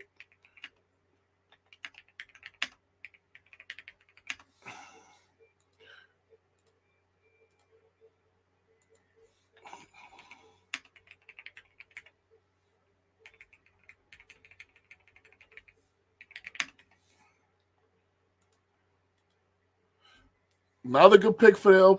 A position that was something that they needed coming into this offseason. They addressed it with Darius Robinson, who can come in and make an impact on this Cardinals defense that is still, I think that maybe it's still a year or two from really competing fully, honestly. So at the end of the day, smart pick for them. Still build this football team from the ground up because it needs it. Especially if you want to surround Kyler Murray with winning players, you get a winning player in Darius Robinson. But now we have the Buffalo Bills on the board. This is an okay. This is one that's interesting to me. If you guys don't know, I am the one that's I picked the Bills probably the last 2 years to win a Super Bowl, and it didn't happen. Josh Allen, for one thing or another, they cannot get over the hump of the Chiefs. The year before, not last year they lost to the Chiefs. The year before, they got decimated at home by the Cincinnati Bengals. They got decimated at home by the Cincinnati Bengals. And this past year, they had the Chiefs where they wanted them. The Buffalo Bills had the Chiefs where they wanted them. They had them. And they ended up giving up the game. They gave up the game. So, for them trading not only the departures of not only Gabe Davis, and you add on the trading of Stephon Diggs, wide receiver for the Buffalo Bills is an absolute no-brainer here. Wide receiver is an absolute no-brainer. Khalil Shakir is a very good option. Curtis Samuel from The Ohio State University is a very good option. Those are not number one type receivers, especially Khalil Shakir. Curtis Samuel is a very good complimentary receiver.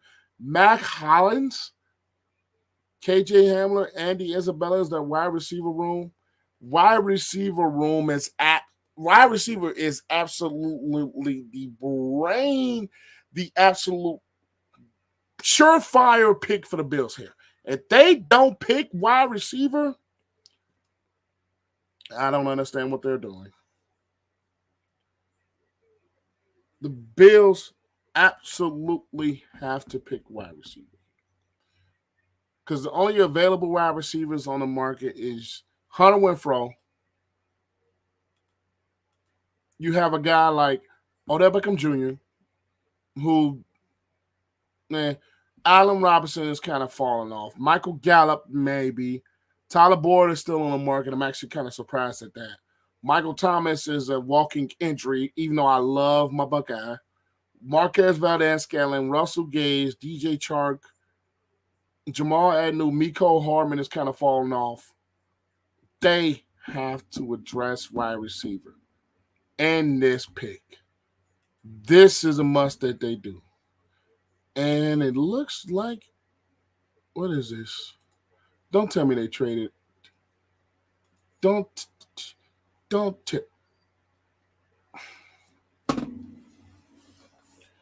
What are the Bills doing? They traded with the Chiefs.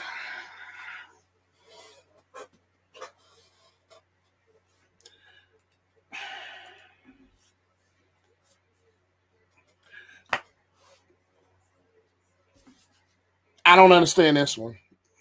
So now looking at this from the Chiefs' perspective, they also need a wide receiver.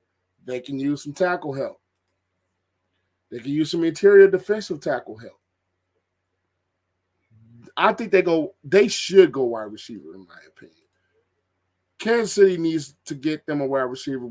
Rashee Rice is probably going to be suspended at some point for some of the thing, for that car crash and wreck that he caused. Thankfully, nobody was killed or majorly hurt. He's going to be suspended. Justin Watson's hands, so-so. Kadarius Toney, hands of bricks. Sky Moore has not materialized. Justin Ross has not materialized. The Chiefs have to go receiver. I don't see why they wouldn't go receiver. Their pick is in, and my stream is completely died out. They have to go receiver. Chiefs have to go receiver here. If they don't go receiver, I'm shocked. They have to go wide receiver. Point blank, period. They have to go wide receiver here. It's just a must. They just have to.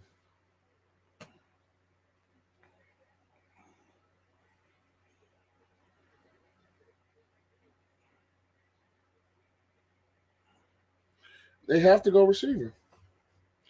The Chiefs, I think they got to go receiver here. Maybe get a corner, maybe at some point to kind of buffer your losses of trading L'Jarius Sneed, who was one of the better players last year, who had a breakout year. But I think you got to go receiver to get somebody outside of Rashee Rice, who's probably going to be suspended at some point, I think, in my opinion. Once the NFL kind of concludes their investigation, he's probably going to fall under the personal conduct policy. He's probably going to get thrown a suspension. So I think they go wide receiver. I think they just have. They should. Even though they can go corner here to kind of help with the departure of L'Jarius Sneed, they can go to the interior of their defensive line to pair somebody outside Chris Jones. I think you either go corner or wide receiver for them here. That's just me. For the defending Super Bowl champion Kansas City Chiefs, the two-time defending Super Bowl champion Kansas City Chiefs.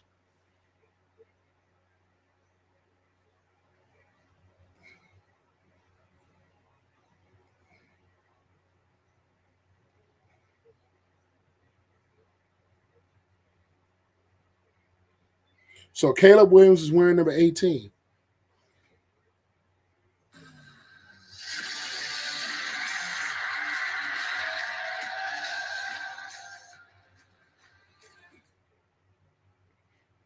So they probably had that figured out already. Caleb Williams is wearing 18. Okay.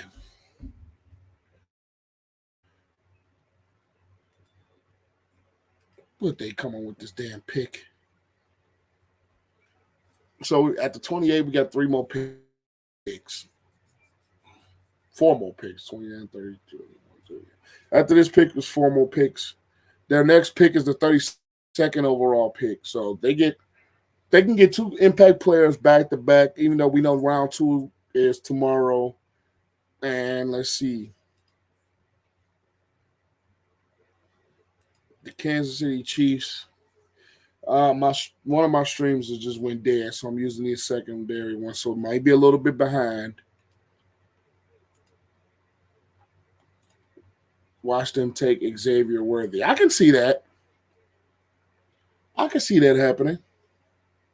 I can see that as a very real possibility. I can see that as a very real possibility. So if you guys know before me, leave them in the comments, because my stream is a little bit behind. And seeing now that my other stream is pretty much dead. So the Chiefs are on the clock. And the Chiefs, oh my God, what they come on. Either Cooper DeJean, let's see who they pick.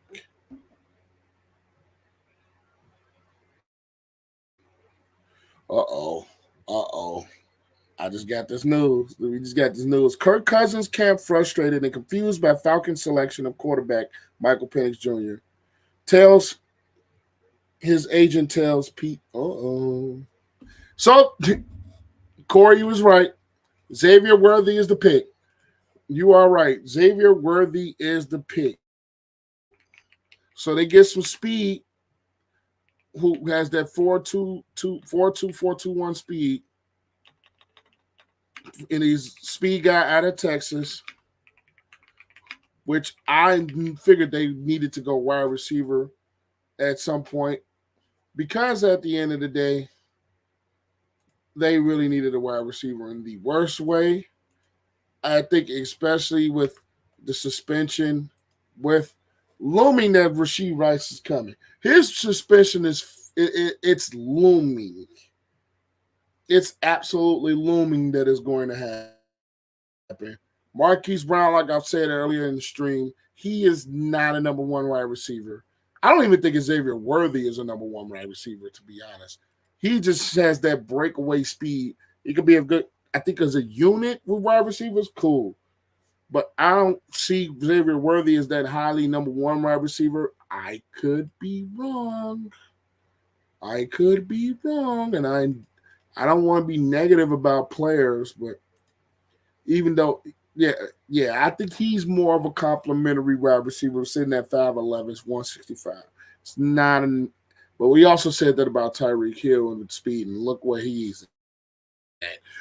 So we shall see with Xavier Worthy. But a pick at wide receiver that they absolutely needed to do. And now who is on the clock? The Dallas Cowboys. The Dallas Cowboys are on the clock. Where are the Cowboys? The Dallas Cowboys are the team that is on the clock right now. Their pick is in. Yeah, their pick is in, and we all know they take all day.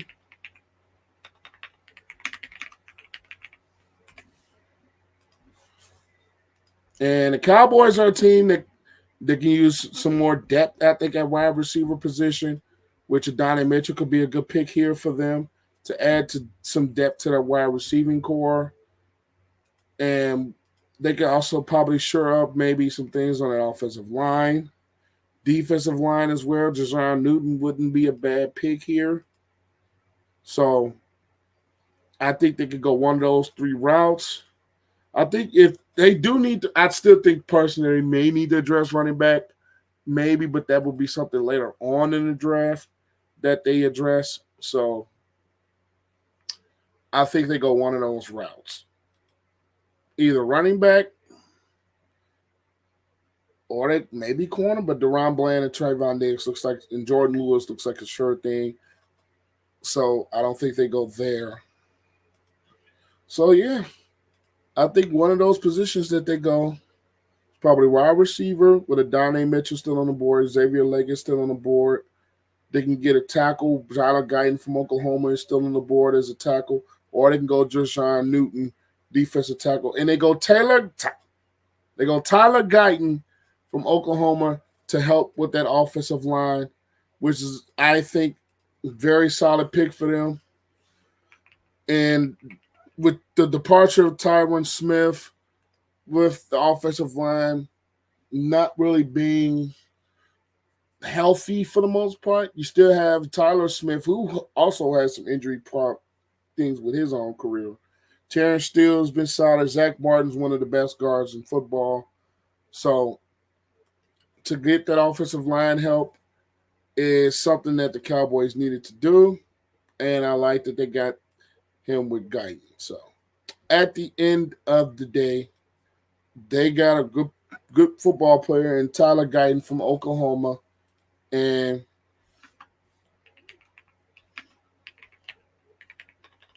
we are heading down to the end of this first round. Thank God. Because I am going to be honest with you guys, I can use some rest. I can really use some more sleep. But at the end of the day,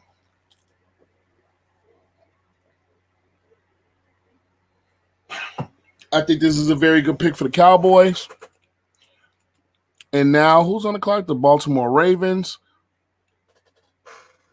They can use probably some receiver depth with Leggett, maybe use somebody at that corner position. They did lose some pieces on the defensive side of the ball. That was one of the top-ranked defenses that we had in the NFL last year. So I think maybe they go that route and address some things on the defensive side of the ball for the Baltimore Ravens. So I think that could be another direction that this team could go. Probably to address some defensive players, probably address some things. So maybe they can go there, which I think they should. They can go wide receiver. they can go corner with Nate Wiggins and Kool-Aid McKinstry still in the draft. But I think they should go either edge or corner here. That's just my opinion. But we're heading down to the last 2 picks after this. Well, these are the last 3 picks of this first round.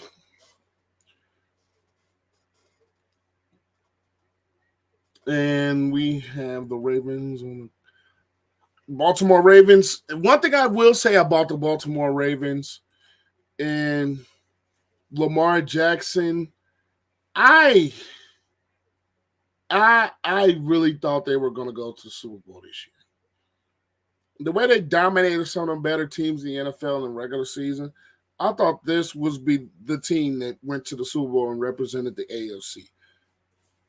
But Lamar Jackson had a subpar game in the AFC Championship game. That defense really didn't play bad. It's just the offense. And Lamar Jackson, when it comes playoff time, and I hate to even be negative towards this, but he just did not show up. He played unlike himself. He did not play like himself in the playoffs. And it sucks because I root for Lamar. I'm not one that's against Lamar. We all know he has his flaws sometimes in his game. But I really believe that this was the year for the Ravens to do it. Just like it was the year for the Bills to overcome the Chiefs, I think this was the year for the Ravens to overcome the Chiefs. He didn't do it. We all know what the Bengals have done it, but Joe Burrow was hurt. So this was the year for somebody to take over the Chiefs, and it didn't happen. But like I said with the Baltimore Ravens, they either need to go edge rusher here, which possibly can go, but I think either corner or wide receiver. I think with this Ravens team and what they can do going forward, I think you can either go corner or wide receiver. I like Zay Flowers. I like Rashad Bateman. Nelson Aguilar is so-so. You can either go corner, you can either go wide receiver, you can go to edge rusher, but I think majority of the edge rushers that could potentially be had here are gone. So I would not be surprised if Cooper DeJean was the pick. And Nate Wiggins, they did go corner. They ended up going corner with Nate Wiggins out of Clemson, which is a pick that they need. Pick to help with this football team and the defensive pieces with some of the things that they lost on the defensive side of the ball. And I like this pick for them. I really do. I really like this pick for them. So they ended up getting secondary pieces with Nate Wiggins, and this is a very good, productive pick for them. And adds to their defense outside a corner, a very productive corner that could be outside of Marlon Humphrey. So I'm still surprised that Cooper DeJean is on the board. Is that a white corner thing? Maybe. I don't know. I don't know. But my homie Corey says Ravens need secondary help. They lost some pieces. They did. And they ended up drafting Nate Wiggins. So they got the defensive help that they need. Now we have the reigning NFC champion, the San Francisco 49ers, on the clock. And I really thought we were going to see a lot of big-time trades. I really, really thought maybe Brandon Ayuk could have been moved tonight. I really thought Brandon Ayuk could have been a player that had been moved. But we haven't really seen that much of outlandish as far as trades go. We didn't even see but one in the top 10, and it was just a pick swap with the Vikings and the Jets. So, at the end of the day, this draft hasn't been as big trade heavy as a lot of people expected it. Well, not expected it, predicted it to be, which is fine by me. But now we have the San Francisco 49ers on the clock. This is a team that can go, I think they can go probably maybe the interior of the defensive line, maybe get the offensive line. Maybe you get a weapon outside if Brandon Ayuk ended up leaves or Brandon Ayuk is out the door. And you can get some cornerback help. I think that this 49ers team is in a position where They could possibly get the best player available, but I think you could possibly go corner here, even though I like Travarius Nord. I like Demondre Lenore. I like those. There's really two good football players. They add Leonard Floyd in free agency, even though they lost Eric Armstead. They can add another receiver just in case Brandon Ayuk is out the door. Offensive line has been a very steady offensive line, but I personally think that they could possibly go corner here to get some depth and get some players on that end of the spectrum. They could add a receiver, maybe a tackle, but like I said, maybe a tackle here. But I think most of the tackles that could have been had are gone. So maybe they can get maybe another wide receiver just in case a guy like a Brandon Ayuk is out the door. But hey, we shall see. We shall see.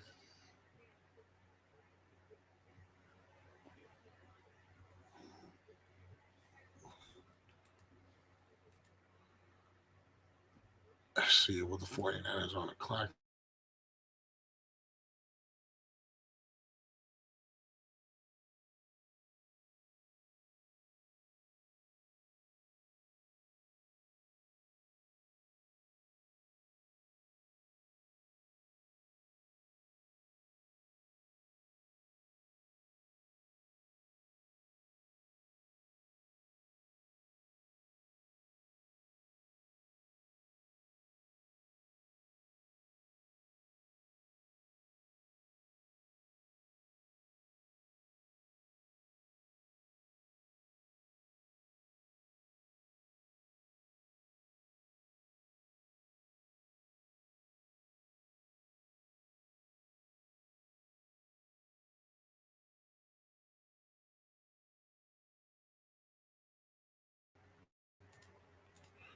Oh my god. It's time for me to get some new pieces.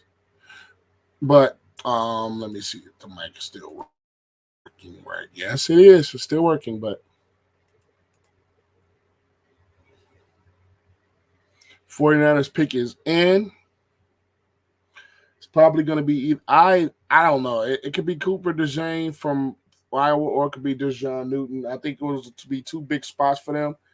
Maybe at the defensive tackle spot, but I think they could go wide receiver here. But this is a wide receiver heavy class, so you can pass on maybe a wide receiver or so. But maybe get some corner depth, maybe get something on the offensive line depth, maybe. The 49ers are having the bag of riches here, but it's just crazy to think.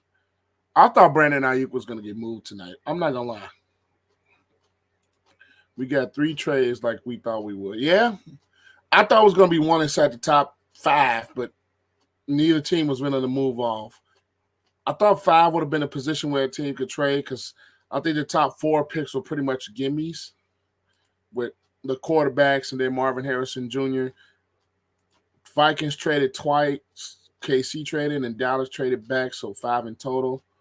Yeah, it's just I just really thought that I'm not gonna lie. I really thought that Brandon Ayuk was gonna get moved tonight. I really was thinking that. As much as Brandon Ayuk is a big part of what the 49ers have done, with them spending so much of their cap as far as on not Brandon, Debo Samuel, Nick Bosa, you got Brock Purdy's contract probably in the next year or so, especially with him being a 7th-round pick. You don't have the ability of that 5th-year option. So I really thought Brandon Ayuk was going to be a guy that was going to be on the move tonight. It could possibly still happen at this offseason or if they decide to work out a contract. But I really thought Brandon Ayuk was going to get moved. I really did. I was wrong. I thought he was going to move tonight. But the 49ers pick is in. Let's see who they select. And like I said, I think they go corner. They can go corner. They can go offensive line depth, or they can go wide receiver.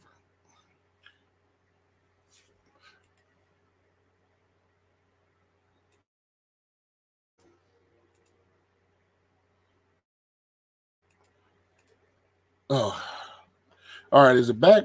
Is it back yet? Audio back? I gotta get a new cord for this mic. I gotta get a new cord for this mic. I gotta give me a new cord for this mic.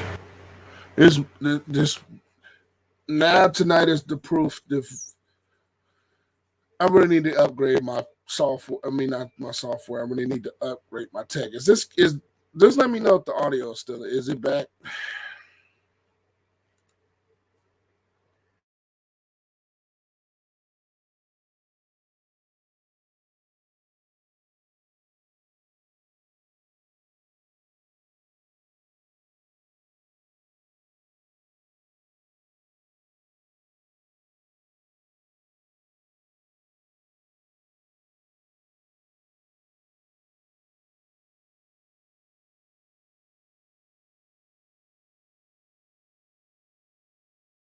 All right.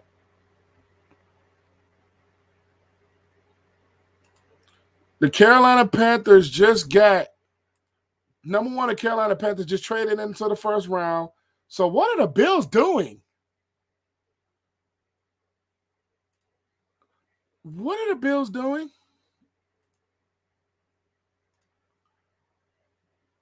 But 49ers pick Ricky Pearsall. So the Panthers are moved into the first round. We get a trade like this almost every year.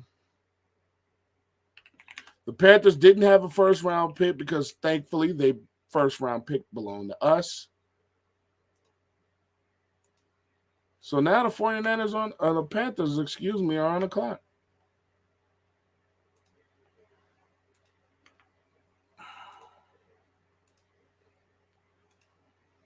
So the Panthers are on the clock. Ricky Pearsall was the pick for the San Francisco 49ers.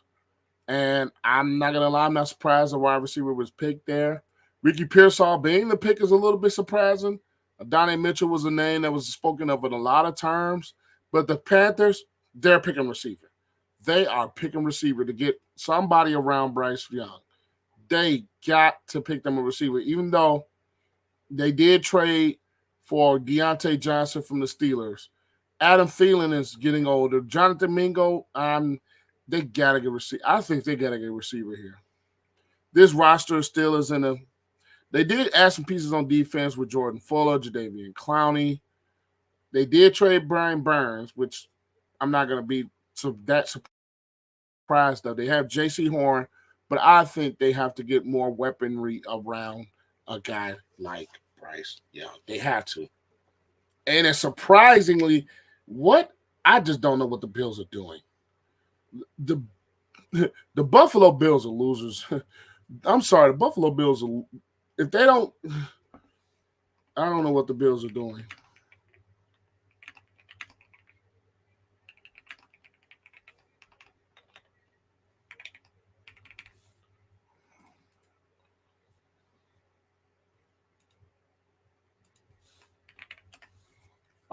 What are the Bills doing? Seriously. What are the Bills doing? I don't get it.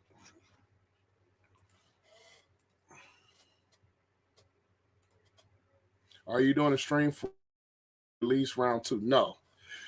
I won't be doing a stream tomorrow night. I got some stuff to do tomorrow night, so I will not be streaming tomorrow night.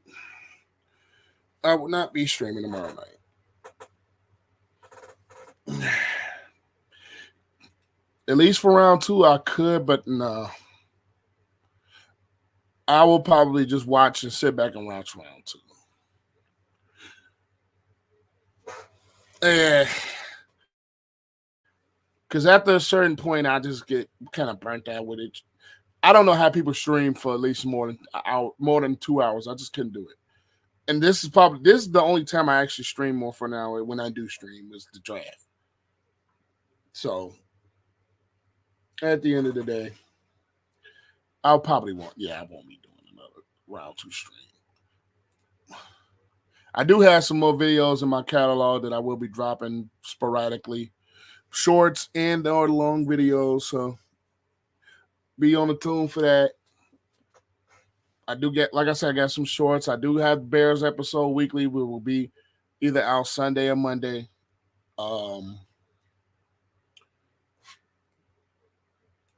Stop piling picks. Bills are smart. It's deep draft into the fourth round at least. I guess they just needed to get a receiver. They just really needed to get a wide receiver. Wide receiver was the biggest need for this team, and they didn't do it yet. I think the Panthers are probably going to steal a receiver here. And let's see, pick still isn't in yet. I think the Panthers are going to steal a receiver here. They just have to. They have to.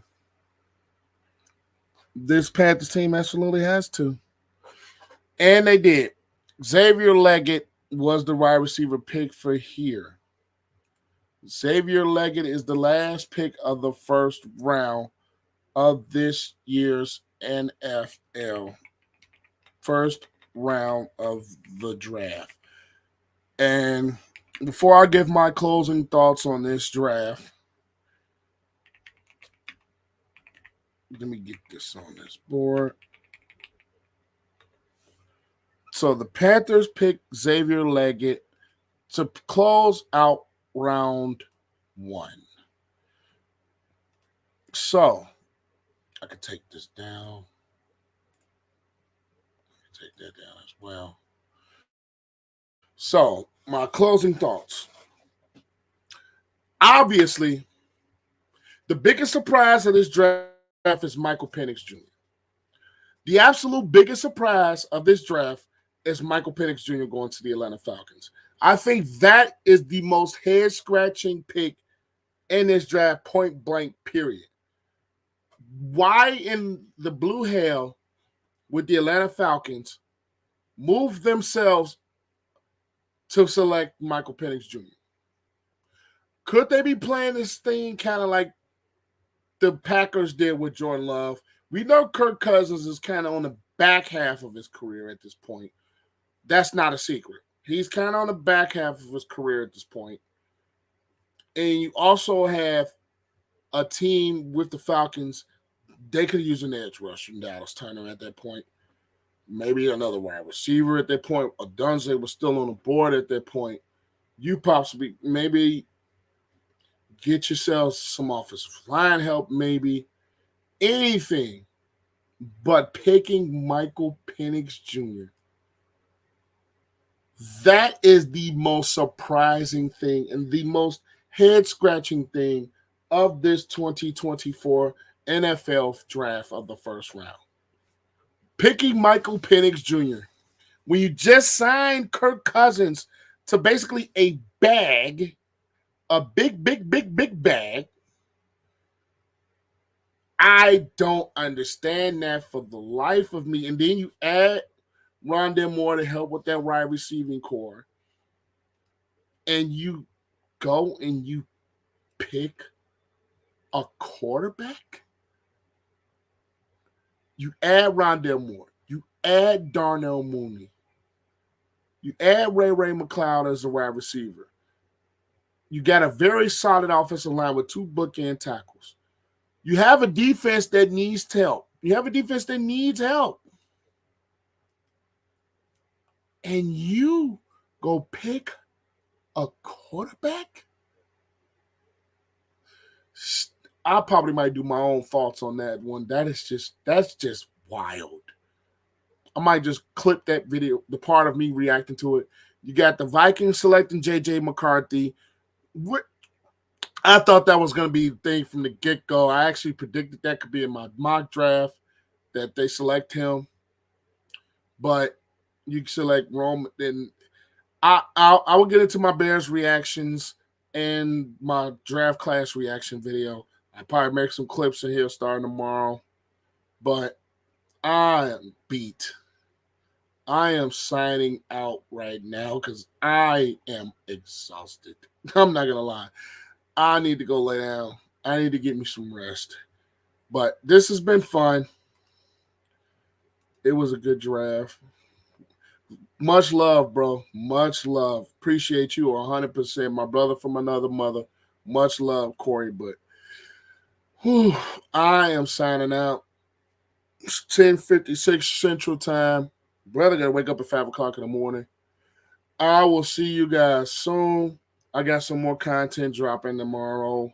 Well, possibly not tomorrow. I definitely got more coming this weekend. I probably won't be dropping Probably won't be dropping anything tomorrow. I'll probably just enjoy the rest of the draft and see what happens there. But make sure you guys follow me on Twitter at APW Sports. Follow me on Instagram at APW Sports. Follow me on TikTok. All three APW Sports. But thank you, and I appreciate you guys for tuning in.